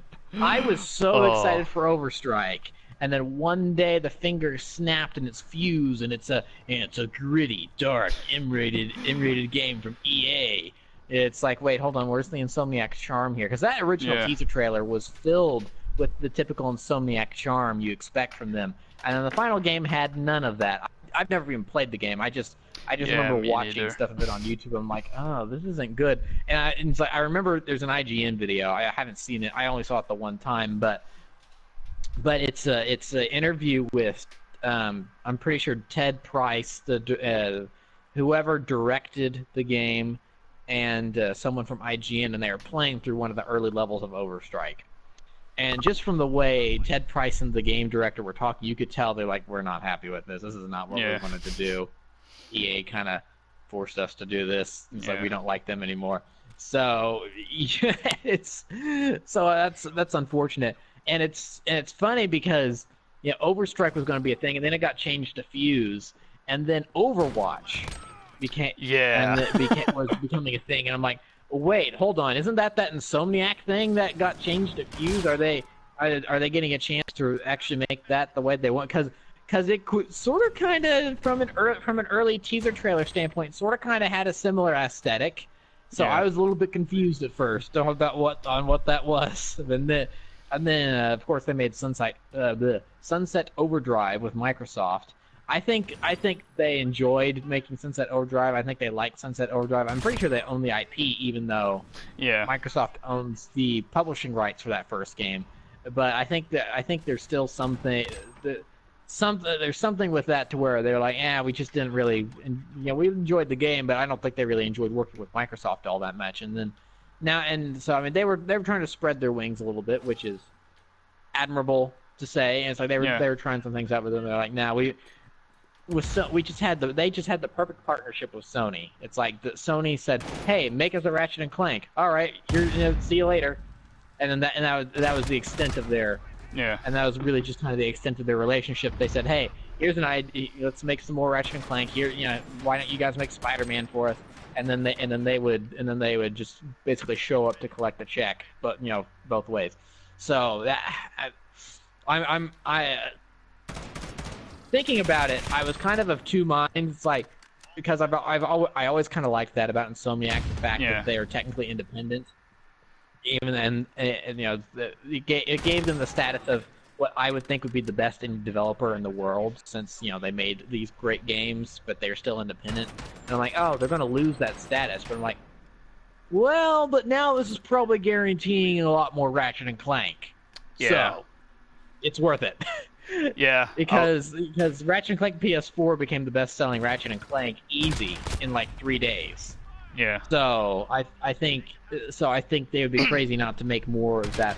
Obviously, I think there's more Spider-Man on the horizon as well. Oh, definitely. But I think here's what I'm thinking in terms of Insomniac now that they're owned by Sony. I think the announcement of a new Ratchet and Clank game is imminent. Oh, yeah. By the end of the year. By the end of the year, I think we will have the announcement of a new Ratchet and Clank. And there's two possibilities for how we get that. One, we get a Ratchet and Clank in the early spring next year, and it'll be a $30 to $40 game. Because, and this is something people don't realize about Insomniac either. They're also probably the biggest indie studio in the world up until recently when they got bought out, because they had two large studios. One in Burbank, California, another one in somewhere in North Carolina. I can never remember the name of the town they're in. And within both of those studios, they had multiple teams. So I think most of the teams pretty much collaborated on Spider-Man. Yeah. But by the time they were getting near the end of Spider-Man, a team could have broken off and started to work on a new Ratchet. While they've also got another team dedicated completely to VR. So they've got a lot of people working on a lot of different things at Insomniac. So because of this, I think we will get a $30 to $40 Ratchet in the spring of early next year, so like March or April-ish, like how we got Ratchet on PS4 back in 2016, or we will get a $60 Ratchet and Clank in the fall of next year, and it will be a launch title for PS5. That's actually the one I'm hoping for, because we have not had a full-length $60 Ratchet and Clank game in the traditional style we know and love since 2009. It has been 10 years almost. In like another 2 months, it'll have been 10 years since we've had a classic Ratchet and Clank game that's full length. So it's time. It's definitely time. Oh yes. Yeah, I think this like in practice, I think what this buyout is gonna mean is just more resources for them, Yes. which is a good thing because, as you said, that definitely means more Spider-Man and more Ratchet and Clank and hopefully something else too. But I mean, just I think what the cycle of their games are going to be here is that we're going to get a new Ratchet in either spring of early next year or fall, like I said. After that, we'll get a Spider-Man, and then we'll probably get a new IP of some sort, if I had to guess. or in a bizarre twist of turns, they decide to reboot the Resistance series, which I honestly wouldn't mind Yeah. either. I think before they reboot Resistance, I think they will port the old games to either the PS4, the PS5, or both, just to gauge interest. Because I think one of the reasons the Resistance trilogy didn't do as well as they would have liked is just simply because of they were on PS3 in the early days. Because Resistance 3 came out in 2011, and that was like right before PS3 really took off in its cycle. Yeah. Because PS3 ended up doing better than Xbox 360 by the end of their life cycles, but the PS3 didn't really pick up until like 2011 or 2012. The Uncharted series ended up still doing really great just because those games were well known to be great, and they were very accessible with Nathan Drake, a very likable star and everything. Yeah. And even when the PlayStation 3 wasn't doing well, yeah, everyone knew what Uncharted was. It's like, oh, this is Sony's like big IP right now. Yeah. So, but Resistance never really had that. It was a little more hard to get into because it was first person, it was aliens, it was dark, it was gritty, it was very rated M for mature. And then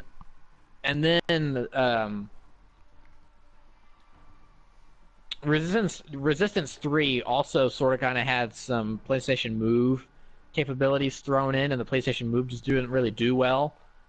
So it didn't get the SOCOM 4 treatment where it was sent out to die because the day after it launched with online, the PSN died for a month. So it's like, gotta feel bad for SOCOM 4 and Zipper Interactive, right? Because I mean, they've made their game, they put it out there, it got some fairly good reviews, and then but it requires you to have an internet connection to play, and then the PSN goes out for a month. And no one can play your game. It's like that. And then like 3 years later, Zipper Interactive is closed because they just kind of floundered. They made Unit 13 for Vita, but other than that, they didn't really do much. And then they slowly died. So that's like one of the biggest tragedies of the PSN outage of 2011. Oh man, it's so weird, like how I can forget the PSN outage, but then like when it's mentioned, I like immediately go almost into full PTSD mode of like, oh yeah, I remember that. Those were dark days. I got a lot of homework done during that time. Oh yeah. Yeah, I actually remember that time being when I actually played the original Assassin's Creed, because I was like, I mean, I can't play my regular multiplayer games. I don't have anything else to play. Guess I'll play this game I've had sitting for a while.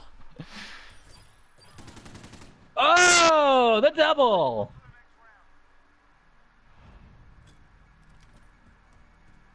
Oh, nice.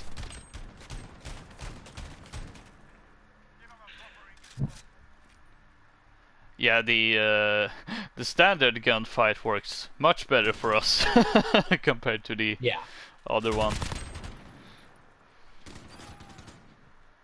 So I've still also never played the Resistance trilogy. So I'd like to see them up-resed and put on, either this console or the next. Yeah. I think that'd also be a good way to gauge interest. Yeah. So that way, probably they can. Because I'm sure that's something that they're considering right now. It's like, do we bring Resistance back? What form does that take? How do we go about doing that? I think that's definitely something they're thinking about. Yeah.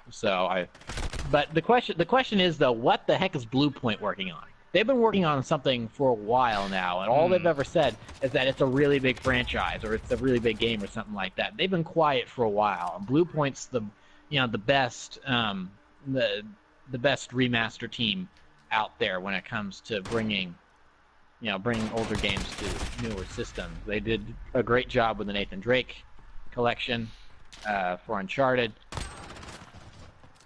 Yeah, they've done some other. They did what is it? Not the Last Guardian. Shadow of the Colossus. Yes, remake. thank you. Shadow of the Colossus. It's the same dev team that made those games originally, anyway. And that was received very well. So I want to know what they're working on. So rumors back when they first were saying that thought that it was going to be like a complete remake of the original Metal Gear Solid for Konami. Yeah, I remember that. We haven't heard anything. We haven't heard anything on it since though. So I'm curious as to what they're doing because I mean they've been held up doing whatever they've been doing for a while. So it's like the second they get none of that, if you could remaster the Resistance trilogy and put that on PS4 and PS5, that would be greatly appreciated. Yeah.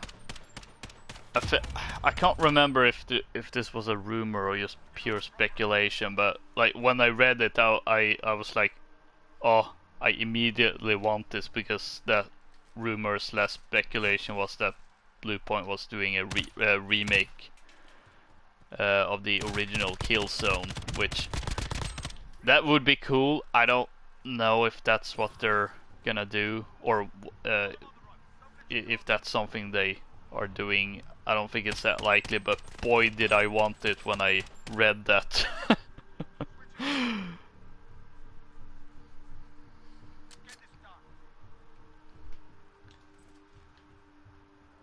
Speaking of Sony FPS franchise that didn't really do so well. Yeah, the best Killzone game is, from what I've heard, it's either Shadowfall on, which was a launch PS4 title, or Mercenary on Vita. I've played Mercenary. It's pretty good. It's probably, actually, it's no contest. It is the best first-person shooter on Vita because what are the alternatives? Resistance: Burning Skies or Black Ops Declassified? Yeah. No. So yeah, I mean, the thing is, it actually feels like, because that game even had a multiplayer mode. That game felt like you're playing an online shooter on your console, but it was handheld, which was very nice because it was like it was your typical. Well, hold on, I think the lobby sizes were smaller. I think it was like 4-on-4 instead of 6-on-6, which is your typical Call of Duty size, but. It still felt like your typical shooter. So that was nice. So Guerrilla. That's a big question as to what they're working on. You have to assume they're working on a sequel to Horizon that'll be on PS5, right? Yeah. Because that game was great. Yeah, I mean, and if like Sony and Guerrilla not making a Horizon sequel, that I would say that's almost like a crime against humanity. Mm-hmm. The thing is, Guerrilla also has two teams. Yeah. So one of them, you have to assume they're working on a sequel to Horizon for next gen. Well, actually, at this point, I'd say most studios are probably working on. If you're not Naughty Dog, working on The Last of Us Part 2, which is going to be this gen. You have to assume most dev teams out there are that don't have a game announced that are working on a game. They're probably working on a next gen title of some sort. Yeah. So, but the second team, we know that they hired some people that had previously worked on Rainbow Six Siege. Yeah. Which is an interesting thing. So it kind of leads you to maybe assume that they're going to make a new Killzone, but Rainbow Six Siege Killzone, which could be interesting. I wouldn't mind Siege, but sci-fi. Although if I had my preference, you know, if we were gonna have a sci-fi Rainbow Six Siege, I want it to be a New Republic Commando game. But you know, a Killzone game with Rainbow Six Siege type mechanics would be cool, especially if it gave us a campaign.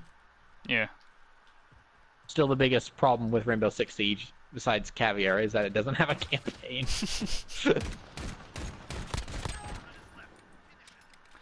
Yeah, I could also be wrong, but I think the guy that they hired that worked on Siege also worked on the multiplayer for Killzone 2. Again, I could be misremembering something. So, but it definitely seems like they're working on a multiplayer-centric shooter, which is something Sony does not have. So, yeah, exactly.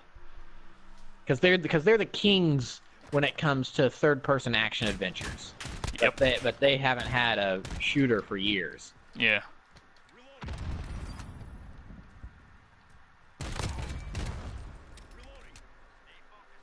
And granted, they haven't really needed a shooter for years because they've been partnered with, because this generation they've been partnered with all the third-party publishers. Yeah. So, the Microsoft has just been left out in the cold. Granted, it was the exact opposite way the previous generation, so what goes around comes around, I guess. But yeah. Yeah, that's definitely gonna be interesting when they showcase the new consoles, if it's gonna follow that same cycle of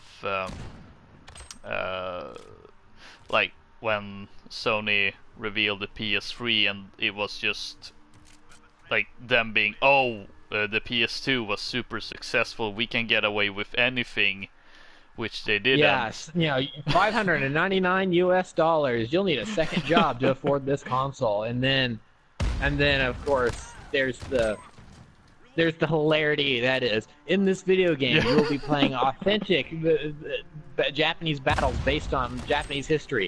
Now here's a giant enemy crab. It attack its weak points for massive damage. Oh hey, that was a flawless run by us.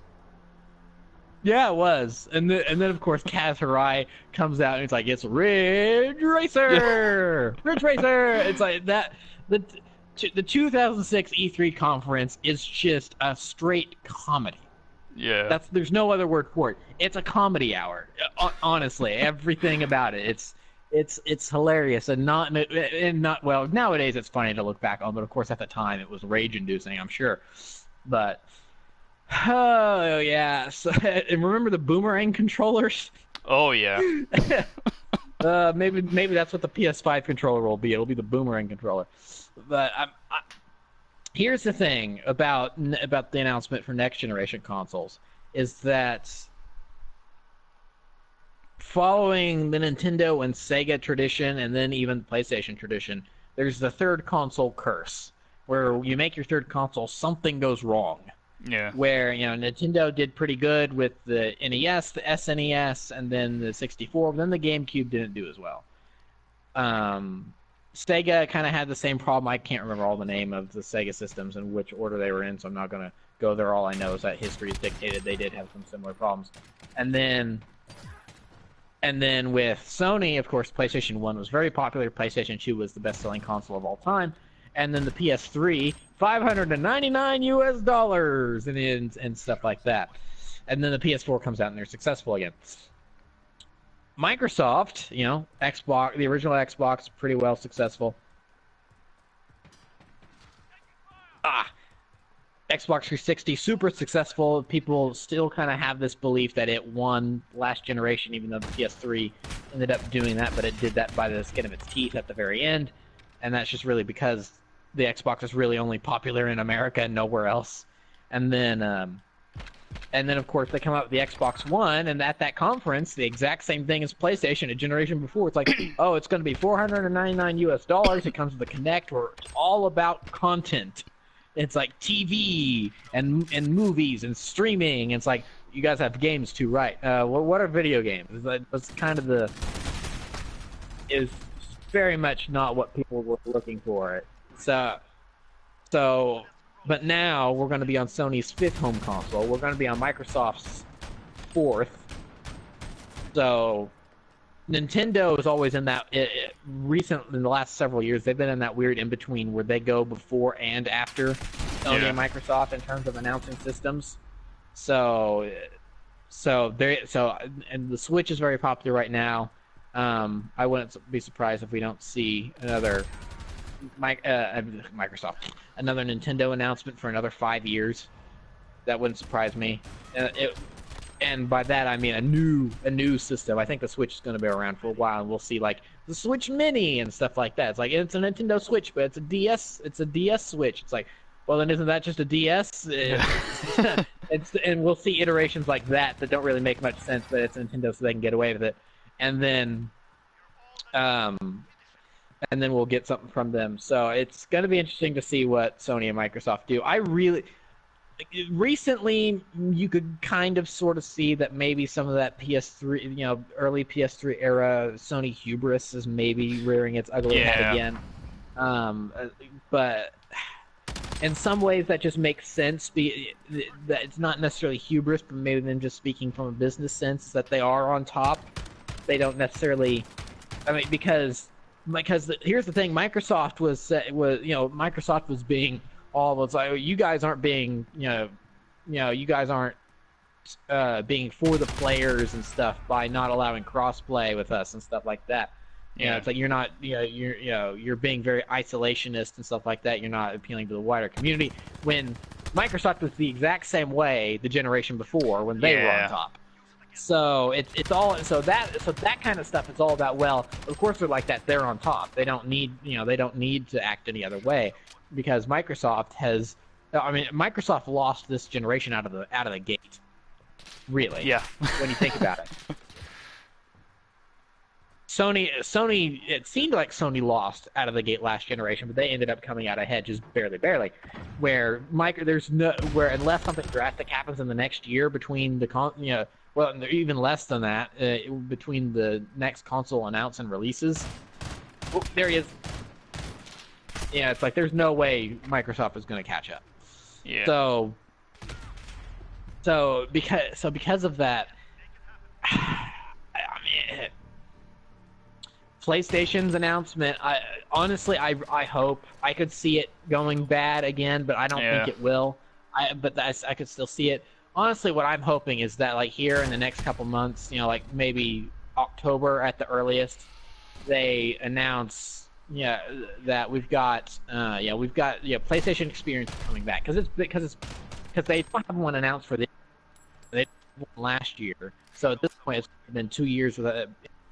Yes, the last one was in 2017, so I could see them saying, all right, PlayStation Experience is going to come back. We've got a lot of exciting announcements coming for it, for that conference that we'll have in the general convention, and then that's going to be a big fan blowout. All the fans are going to be there, and then they announce the PlayStation 5 there, and they maybe hold it in February of next year, like they had the February event for the PS4 back in 2013. Something like that, maybe. Start out hype early in the year for it and say it's coming in November, October, whenever it's going to launch. And then, of course, they announce their slew of launch titles, and then one of them being a new Ratchet and Clank, and then. Oh boy, I don't know who would be working on it, but I would love if one of them would be an Infamous game. It's like it's been a while since we've had one of those, but honestly, at this point, I think Ghost of Tsushima is going to probably end up being a cross-generation launch title for PS5, because we haven't heard anything about that recently, and that game still seems like it's far away. Granted, I mean, it's totally possible that Sucker Punch has just kept their head down, and here in the next couple months they're going to come out and they're going to say that it's going to come out sometime next year before the new console launches. Yeah.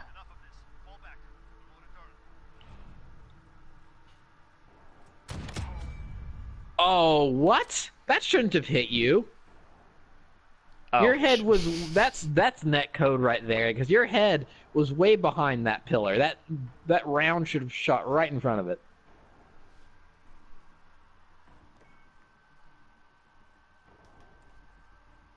Yeah, I have no words for that. Oh.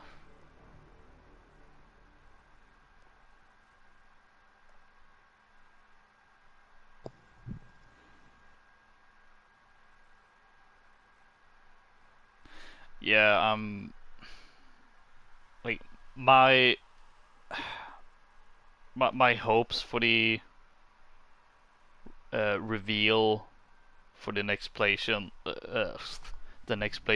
is simple, but not simple at the same time because it's one, don't screw it up like with the PS3 or what Microsoft did with The Xbox one. One. So don't do anything stupid. Second, being have a strong lineup of RT launch titles, or at the very least, like within the next few months, and backwards compatibility, which Well, would they've be already really announced nice. that it's going to be backwards Yeah. compatible, so we know that. Oh yeah, that's right, with the PS4. I would love it if they made it like Microsoft and were just it's you can play any previous PlayStation game right out of the gate on the PS5. I'm not sure. Hey. I'm not sure I'm expecting it, but it would be really nice. Well, and see that's with Xbox that's so much easier to do because they didn't have the PS3 where everything was Yeah. built on cell processing, which makes it difficult to cross over. I mean, the workaround for that, which they've had for a little while now, is PlayStation Now. It's like Yeah. PlayStation, and this is something I don't understand. That hopefully that is something that they change when it comes to the next console. Is that PlayStation Now is just worked into your PlayStation Plus subscription, Yeah. so that way and so then through that it looks at your account and sees what PS3 games you have from that generation, and then it immediately just lets you download those games from the cloud and play them on your phone. Yeah. That would be really nice because, well, for one, it's just really nice, but also because now while I'm not really much of a Xbox person, I do really appreciate what they've been doing with their backwards compatibility program. Yeah, so that's the thing with competition. It's fun to hate on the competition and stuff, but when your competition does something right, you need to call them out. You need to call them out on it just as often as you call them out for doing something wrong. Yeah. And you need to try to copy what they're doing. Exactly. That's kind of the nature of competition. So it's just that in the games industry, sometimes because it's all tech based, sometimes it takes a while to replicate it. Yeah. And that's the whole thing with the crossplay, is that everyone kept going. It's like, oh, Sony's just being stingy about playing with other people, allowing it's like, I'm not sure they're being stingy. I think the PlayStation Network is just such a mess that they don't actually have a way for it to work right now. We can't, at the time, we can't even change our PSN profile name. So if we can't do that, how are we going to play with someone on PC or Xbox? It doesn't make sense. And then they managed to work it out in a fairly quick amount of time, thankfully. And then now that's possible on a game-by-game basis. So I don't. So that is kind of the interesting thing about. Oh no! About stuff like that. Backwards compatibility at this point is the thing that I'm looking forward to most about next gen. Is that idea? Is like, so on one box I could potentially put in my copy of Star Wars Battlefront 2, the original 2005 game, and play it on my PS5. Is that what you're saying to me, Sony? Because we know at the very least it's going to be PS4 backwards compatible. Yeah. We don't know about anything other than that, but again, with PS Now would be a bit of a workaround for that in terms of the PS3. So we shall see. Yeah, it's nice to know the PS4 games at least are will be playable. Um, however, the downside, so to speak, with the way Microsoft has been doing their backwards compatibility program is that it wasn't. Oh, it wasn't really worked into the system, which is why it wasn't. It was originally planned, but then they had to scrap it, and then because they couldn't figure out how to do it, and then miraculous somehow they managed. Miraculously. Yeah, thank you. Somehow they managed to make it work, so they've been adding titles, like a couple of few games every now and then in a steady pace, up until recently when they've said that they're not gonna add any more titles because they will be focusing on the Project Scarlet, but maybe Which makes afterwards. sense. Yeah, exactly. However, that's kind of the thing. The fact that they have to essentially sort of manually add each game, and it's also gonna be dependent on the publisher behind the behind the original game, which because like playing backwards compatible game or games from previous generations on the newer consoles, I think there are either two reasons. He's up above. He's up on the platform.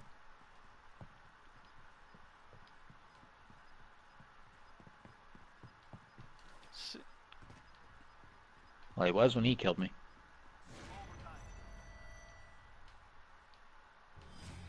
Oh, hey. Don't know where that guy went, man. Yeah. So, either it's to play games that you may have potentially missed, and never got around to play, or you want to relive a game that, like for instance, a game you may have played during your childhood. For me, that's kind of problematic because a lot of the games I played when I was a kid and would like to play again on like through a program like that happen to be licensed games, which are kind of hard to re-release most of the time because usually because I hate how licenses work where for instance the Bionicle 2003 game or Bionicle Heroes, on one hand you have Lego owning the license, on the other hand you have EA for the 2003 game or TT Games for Bionicle Heroes. Well, and TT Games is now owned by Warner Brothers. Yeah. So it's a question as to because they were bought out. So it like in 2008. So or sometime later. So the question remains. I guess Lego and TT would still own all the rights to Bionicle Heroes, especially since Bionicle is Lego's own IP. There's not going to be any other interested party in that game. It's just the two of them. But at the same time, Bionicle's dead. Yeah. So why bother re-releasing that? So why would you bother to re-release that game except for the handful of fans that might care for it? Then also at the same time, TT is still owned by WB, so why would they let TT put in resources to putting a game on there that's not theirs? Yeah. If you're going to do that for one of the older Lego games, do one that would be maybe a little more feasible, like Lego Star Wars or Lego Harry Potter or something. And even then, Lego Harry Potter got a HD re-release somewhat recently. Because Warner Brothers has the license. Because that's what I was also getting to, where well, and actually Warner does have the license for Harry Potter, so yeah, exactly, because like Bionicle 2003 or Bionicle the game is in a weird position where on one hand Lego owns the license and on the other EA owns it. However, neither of the parties fully own the license because Lego owns, of course, the Bionicle license, but they don't own the license for the game that was developed, which EA owns. But EA doesn't have any rights to the Bionicle license, so they can't re-release the game either because it's stuck in a licensing loop. They would have to both. It's like Spider-Man and Sony. They would Yeah. both have to agree. They would both have to agree to re-release that game. But again, Bionicle's dead. And why, and that game came out to advertise the direct-to-DVD Mask of Light movie that was coming out at the exact same time. And that movie is pirated to heck on YouTube and stuff. So why would they bother re-releasing? Why would they bother to re-release that movie? Especially when, again, Bionicle's dead. If you hadn't figured it out, the theme is dead. Yeah. So I mean, it doesn't make sense to do. Of course, we're not saying that they would have, because again, this is also hypotheticals about. You didn't see the Claymore, really? I was hoping I could kill him before it blew up. Obviously not the case. Although it got him. Oh my gosh! Look at the ragdoll. That was worth it. That was worth it. Thank you for blowing up, Loka. And as I said, a lot of the games I played as a kid was licensed games, like the Bionicle games and the Harry Potter games and the Lord of the Rings games. Guess I'm not getting that HD re-release of Chicken Little for the PS2, am I? Yeah. Or the first game I ever played, like the Disney's dinosaur game. Like the only way I can play that is if I dig up a old PS2 console. That's something I will never be able to, like, unless the PlayStation 5 is just out of the gate backwards compatible unless it has everything. a PS2 emulator built in. Yeah, exactly. And Which even doesn't then, seem impossible. I mean, the PS3 had a PS2 emulator built in, so I don't know why the PS5 couldn't, except for the fact that maybe it'd just be, why bother doing that? Because it might just be an extra expense. Who knows? Yeah. Granted, of course, the PS2 technology is so old at this point. It may cost next to nothing to put an emulator in because, maybe it's cheap to do, so they just throw it in because it doesn't cost anything more extra. I don't know. These are all basically hypotheticals at this point. So yeah, and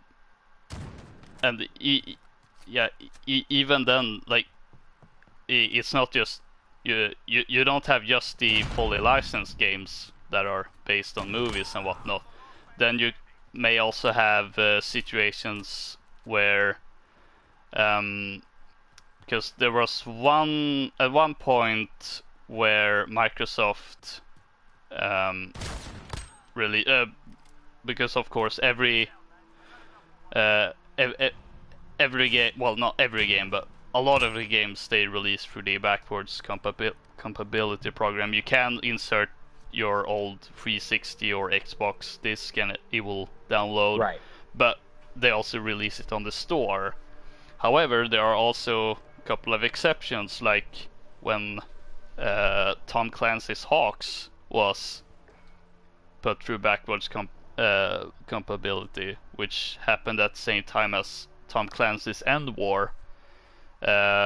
End War you can still buy. Hawks, however, you can't, because it's not a license. There are a lot of licenses with different manufacturers for different aircrafts that presumably have expired and are out of use. So you have situations like that. Although I'm trying to think.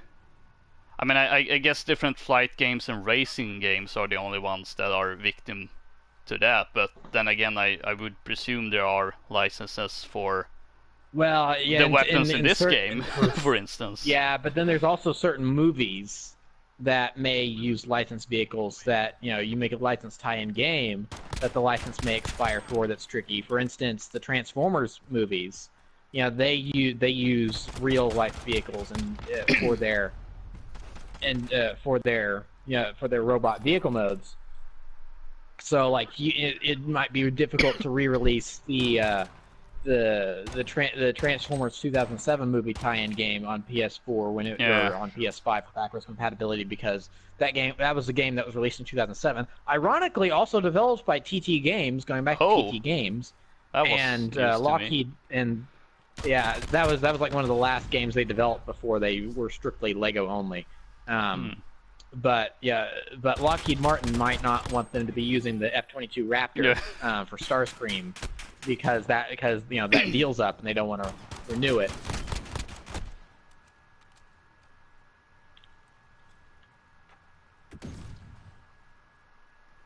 And of course, probably the biggest example of where everything with licenses are tricky and complicated is, of course, as mentioned, Sony and Spider-Man, where things could be so much easier and we wouldn't have any of these problems, but unfortunately it's not. I hope by sometime later this upcoming week the whole situation is resolved and we just look back on this past week as the week we lost Spider-Man, and that's the end of it. Because I mean, especially with the way Far From Home ended with the credit scene and everything, where it's where, spoilers for those of you that have not seen Spider-Man Far From Home, but the film's been out for a while, so if you haven't seen it at this point, you don't care, or you're boycotting, so it's not gonna matter if you haven't seen it anyway. Where J. Jonah Jameson is on screens all over New York and he says, "Here's a twist: Spider-Man's real name is Peter Parker," and then Spider-Man's go, "What the?" and then it cuts the credits. So that's quite a bold move to take for for the character of Spider-Man. How's that gonna continue in the MCU? Oh, it won't, because Sony and Disney are having a spat. So it's honestly, that the whole thing is that's one of those. It's like the parents can't get along and the kids are suffering because of it. Yeah. It's so annoying. They can't do with their toys. Yeah. I don't know what bothers me the most about the situation. The fact that it's happening, or that when the news broke, people like immediately took Disney's side. Yeah, I mean for one thing, it seems, as the information we have now makes it out to seem, Disney was not being as greedy as it could have been. Yeah. The deal that they were going for, yes, it would have meant that they would have been making more money on it, but it could have been a lot worse. It was actually, in all things considered, the deal was actually fairly fair. That being said, Disney was still being greedy. Yeah. And because the current deal they had was working just fine. Not everyone. Well, actually, there's still some people that weren't big on Tom Holland as Spider-Man, but those complaints essentially are boiling down to, it's not comic accurate. Essentially. Yeah. I mean, did you see the big argument that was going on in the TTV patron chat the other day? Yeah. Between a couple of us, it's like. Yeah, I did. I mean, that got to the point where it's another one of those arguments where it's like everyone sees their own side and there's no change in their mind because they're arguing over the same thing, but at the same time they're not arguing over the same thing. They're arguing about very different things, so there's never going to be any middle ground found there. So it's very annoying. So yeah, you do have some of those people, but box office wise, people love Tom Holland as Spider-Man. Yeah. Oh yeah. So there's So I mean, the box office speaks for itself. So you'd think you would just want to play nice and continue to make those movies, but again, hopefully everything gets resolved. I mean, the other someone brought up the idea that maybe because Disney does have the television rights to Spider-Man, there's the possibility that they could continue to use Tom Holland, but only in TV and not movies. Hmm. Which that could be an interesting legal workaround. I mean, we'll see. Again, like I said, I hope that everything gets resolved here in a couple of days and we go Yeah. back to normal and we'll just remember this as a dark time and we'll move on. Yeah. So, but here's hoping. Oh boy.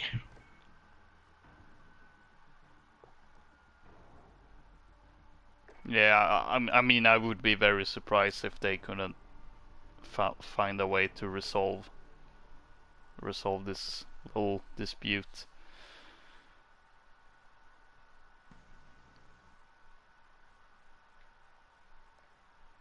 And yeah, it's just two greedy corporations being at it because they are want to be greedier.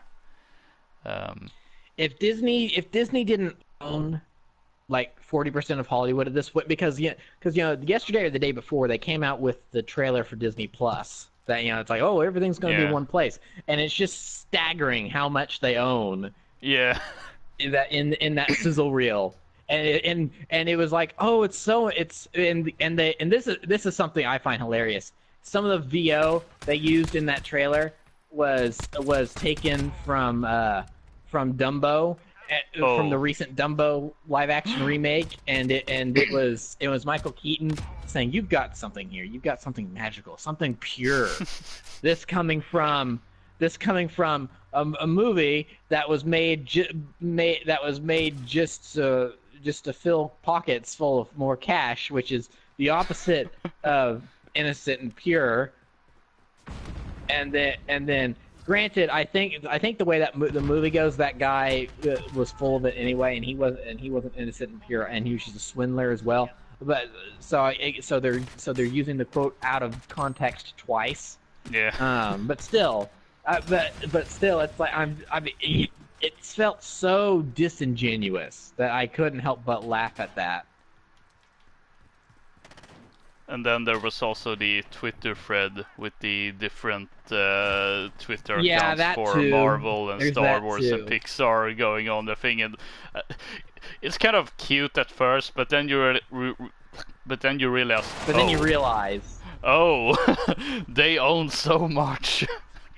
yeah. So if Sony didn't own all of that, I would say, I would say perfect world.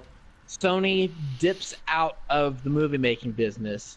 Their movie making branch is absorbed into the PlayStation side of things, and and what they do is that they focus on making a Sly Cooper TV show from here on out, Yeah. and that's what they do with their movie making side of things.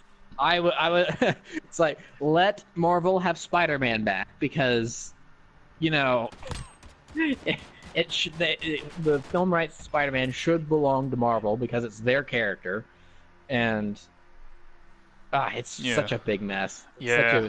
It's such a big mess. Yeah. Of course, that would beg the question, is like, who would, because this is something I don't think a lot of people realize, that Sony owns the. Okay, it just got blown up. How did that register as a headshot? That was a rocket. What? That was a body shot too, but it registered as a headshot anyway. But I don't think a lot of people realize this, but Sony owns the film rights to James Bond. So they've made the last Oh James yeah, Bond movies for like the that's last right. 15 years or more than that. So that's another big thing that they own. I had honestly forgotten about it.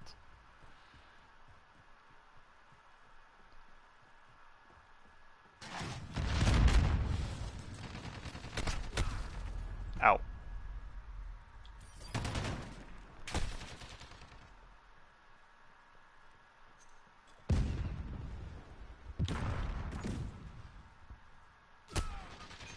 Ah.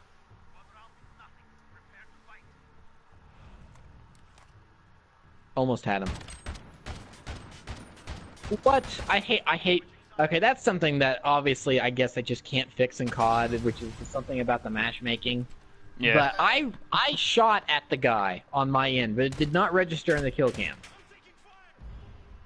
So I mean that as great as as much as they are improving here, it seems that there's still some things they need to work on because I fired at that guy and I feel like I should have hit him instead of just not firing a shot on according to that kill cam. Yeah.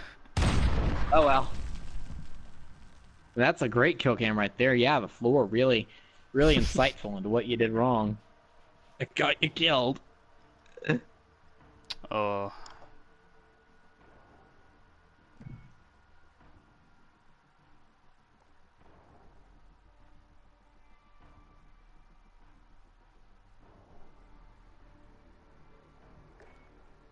Yeah, a whole lot of examples for why licenses and even copyright law is just a big mess.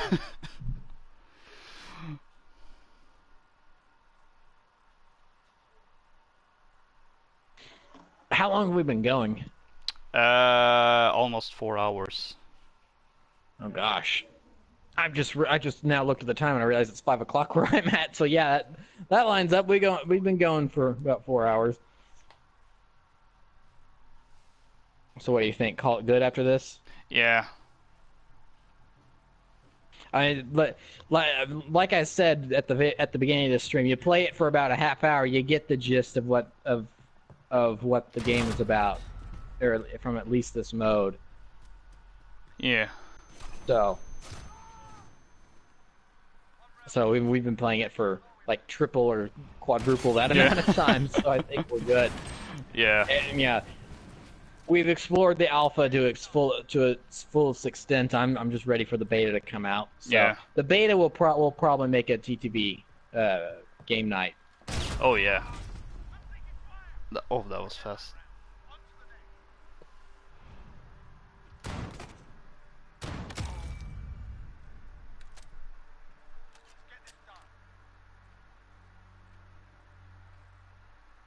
One thing that I will miss about Modern Warfare Remastered compared to this is that you can't look at your weapon. Yeah. I wouldn't be surprised if they added in a weapon inspection thing in the full game, though. Because I first got down and I first got in and I was pressing buttons like, okay, how do I look at my weapon while we're waiting to spawn? Because honestly, it's not really something that's that great a feature, but it is nice when you're standing there waiting for the timer to count down for when you can go, and it's just like something you can do while you can stand there and do nothing else. It's like, all right, well, let's look at me load my magazine in. Okay, yep, all right, I've loaded my magazine. Let's load my magazine again. All right, I've loaded my magazine again, and let's go.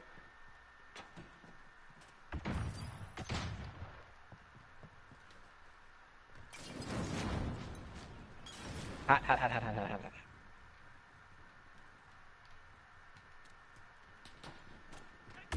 Oh, Loka over here. He's over by the training dummies. Ooh. Never mind, I got him. So yeah, something. Again, this goes back to this game being a reboot. It is interesting to see where they're taking inspiration from classic Modern Warfare moments, because this is obviously based on the FNG. Yeah. Because of the obstacle course and its firing range. Whoop! Blast it!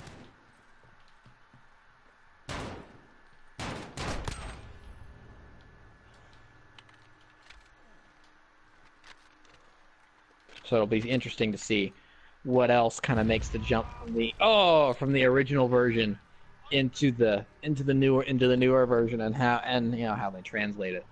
Yeah.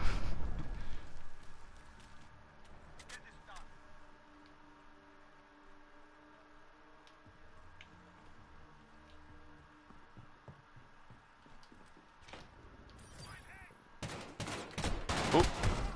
Ah, dang it.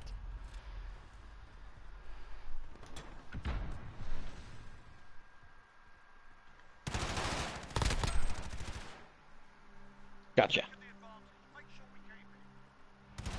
Well, that sounded weird. I still had the flashbang effects going on in my headset when it's like, that's right, lads, get ready for the next round.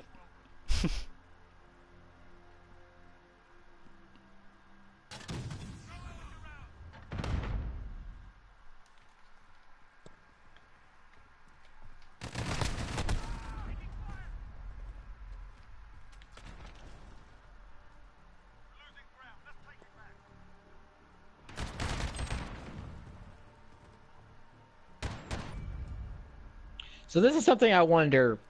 I mean, it makes sense that they wouldn't, but some of the things he's saying is like, "Oh, to the next round" and stuff like that.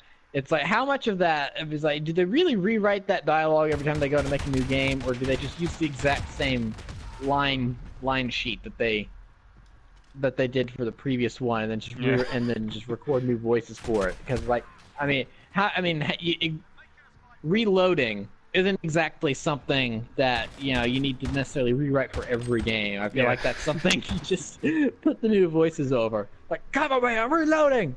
Come on, man, I'm reloading. It's like it's a little too generic. So I wonder that would be an interesting thing to.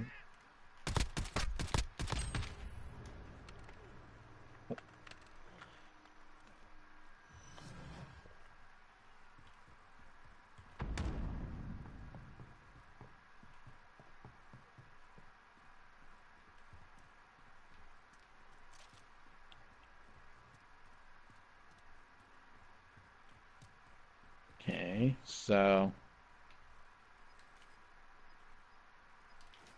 Oh, found him.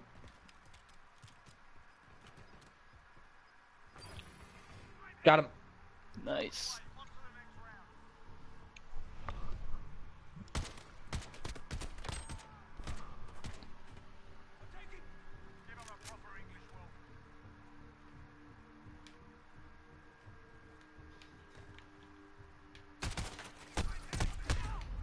Ah, dang it. Oh, that's that. Oh well.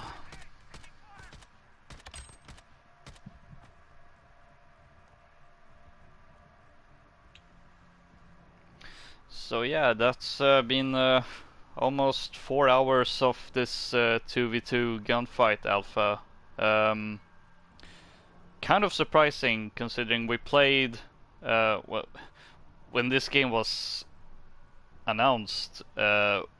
We, as mentioned, we played uh, Modern Warfare Remastered for a bit over 3 hours. I didn't think the alpha would break that time limit considering it's just gunfight, but then again, we've also had a whole lot of different Well, discussions. it did provide a nice repetitive background for That too. our discussion. Yeah. So it was kind of nice to have this little fast pace, but also something that wasn't taken too seriously. And also now I'm sitting at the press X to start menu, which I actually kind almost wanted to start the stream with, but then I was like, oh, I should probably fix the party because Yeah. this, if anything, I think, well, there are two things about this start screen. One, it actually reminds me a lot of the Medal of Honor 2010 reboot. Not exactly the same, but there are some similarities which I've noted, and it kind of has that. Uh,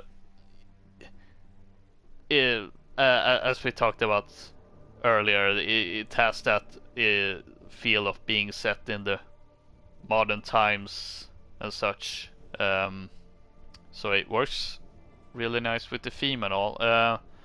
And it's also much more visually stimulating than Call of Duty press start / press X to start screens of the past, where it's maybe just been a static image.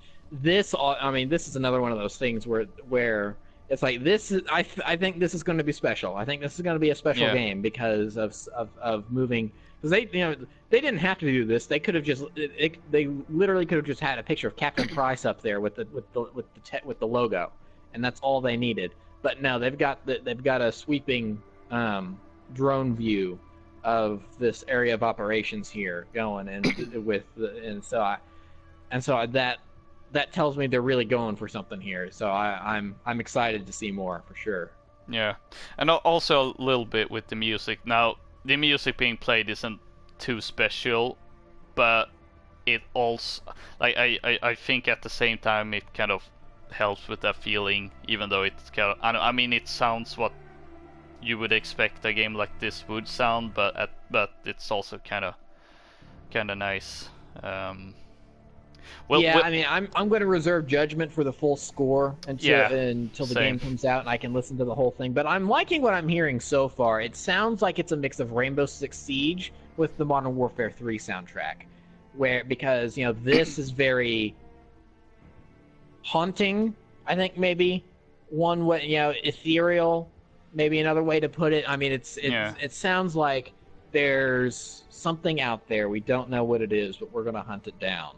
We're gonna stop it. Kind of sounding, which is similar to that. That's how I would also classify the Rainbow Six Siege sound.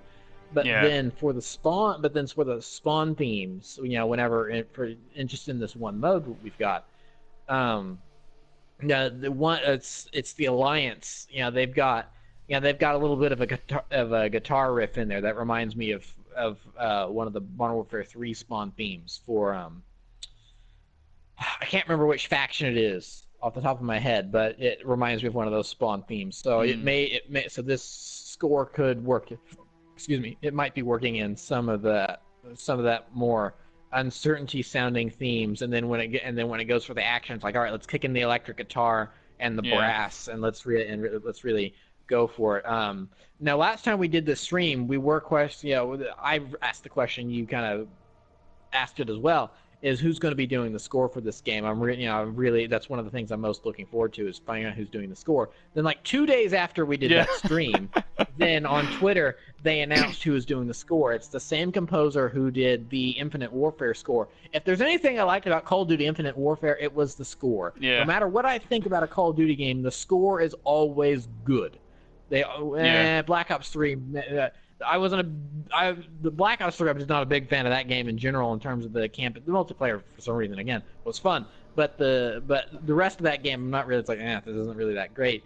I enjoy so maybe not necessarily that one, but of course the Modern Warfare 1 score is iconic. The World at War I'm not too familiar with, so I can't really speak to that. Modern Warfare 2, of course, is one of the all-time great video game scores because it's Hans Zimmer and Lauren Ball working yeah, together on a fantastic score. The Black Ops score is really good. Modern Warfare 3 is a really good score as well. I kind of wish that they had managed to. That's my one complaint about the original Modern Warfare trilogy, is that it doesn't have consistent themings. yeah, It doesn't have consistent themes. It's like some of the Marvel movies where they get a new composer each time, yeah. and so Iron Man has 3 different themes no, excuse me, he's got 4 different themes because then Michael Giacchino gave him his own theme for the Spider-Man movies. So Oh boy. Iron Man, through the course of the MCU, has 4 different themes attached to him. Oh, So it's very annoying. But so Modern Warfare is sort of kind of the same. They sort of kind of did that with the Black Ops series as well, where they got a new composer for 2, but at the same time they also used little bits of the score from the first game in certain places, especially when you saw younger Mason in the game at points. They kept that guitar riff, that dun dun dun bum bum bam yeah, bam bum bam. Yeah, because that was. So I applaud them for doing that, but then of course Black Ops 3 threw that out. I really liked the score. I really liked the score to Ghosts. That was a good score. I've heard a little bit of the Advanced Warfare score, and who did that? Harry I'm try- Gregson Williams. yes, thank you, and he's a big time movie composer as well. So of course he did a good job with that score. Let's see there, and then of course we get to Infinite Warfare after Advanced Warfare and Black Ops 3. And again, like I said, if I like anything from Infinite Warfare, I like the score. The score was really good as usual. So I'm glad that they brought the composer back to do Modern Warfare. I'm not for other than Infinite Warfare. I'm not familiar with her work because that's something also that I Yeah, find a little unique is that it is a female. You don't see that too often when it comes to composing in general. So that's really nice to see. So I'm eager to see what she's got in store for us for the Modern Warfare score. I might end up listening to it and picking it up whenever the game comes out. So I like what I hear so far. So I'm eager to see more of the game in general, especially the music. So I guess that was a little tangent on the music of yeah, this game in the main menu. So I guess we can wrap it up now. yeah. I'll leave you to it. I'll just add for those who are unaware, the composer is Sarah Schachner. I'm not exactly sure how her last name is pronounced, but it shouldn't be hard to find. She also did the soundtrack for Assassin's Creed Origins, I believe. And Hmm. as a bit of a fun fact, I don't. Uh, she did do some instrumental work on Modern Warfare 3, so that's Oh, did kind of a she? neat She fact. must have done some. Because Modern Warfare 2 and Modern Warfare 3 have a couple short tracks Yeah, that don't appear on the soundtrack. That's obviously just incidental music that they needed for a menu or something. Like the biggest offender for me for Modern Warfare 2 is the Spec yeah, Ops menu theme. That's nowhere on the official soundtrack. So so yeah, yeah. that's interesting that she had done that. I wasn't aware of that. Yeah, I don't. I mean, she didn't have any leading roles back then. I think she Right. just played instruments, but it's still kind of interesting to see that she did do some work on Modern Warfare 3, and now she's being the lead composer for this game. But yeah, that was a whole tangent. But that's what I guess that's what happens. Well, kind of every time we're trying to wrap things up, but also when just mentioning video game and movie soundtracks, since both of us really enjoy listening to those kinds of music. So yeah, that was it for today's episode slash stream slash VOD slash whatever of Weekend at Locus with some Modern Warfare alpha gameplay.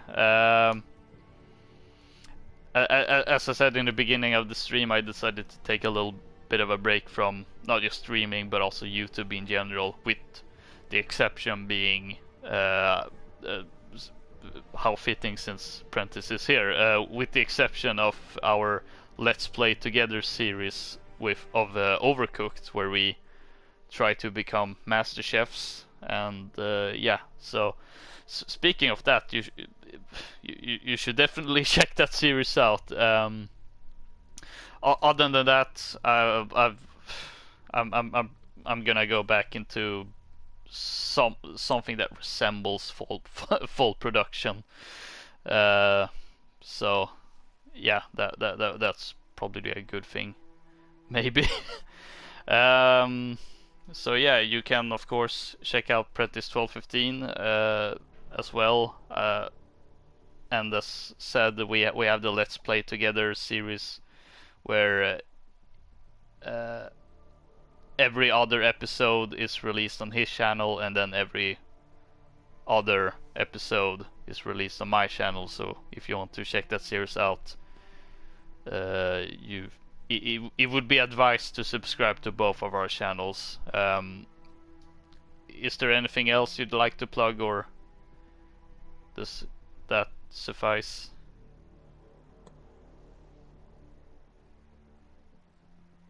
No, I mean I do that stuff often enough. I don't think I need to do it again.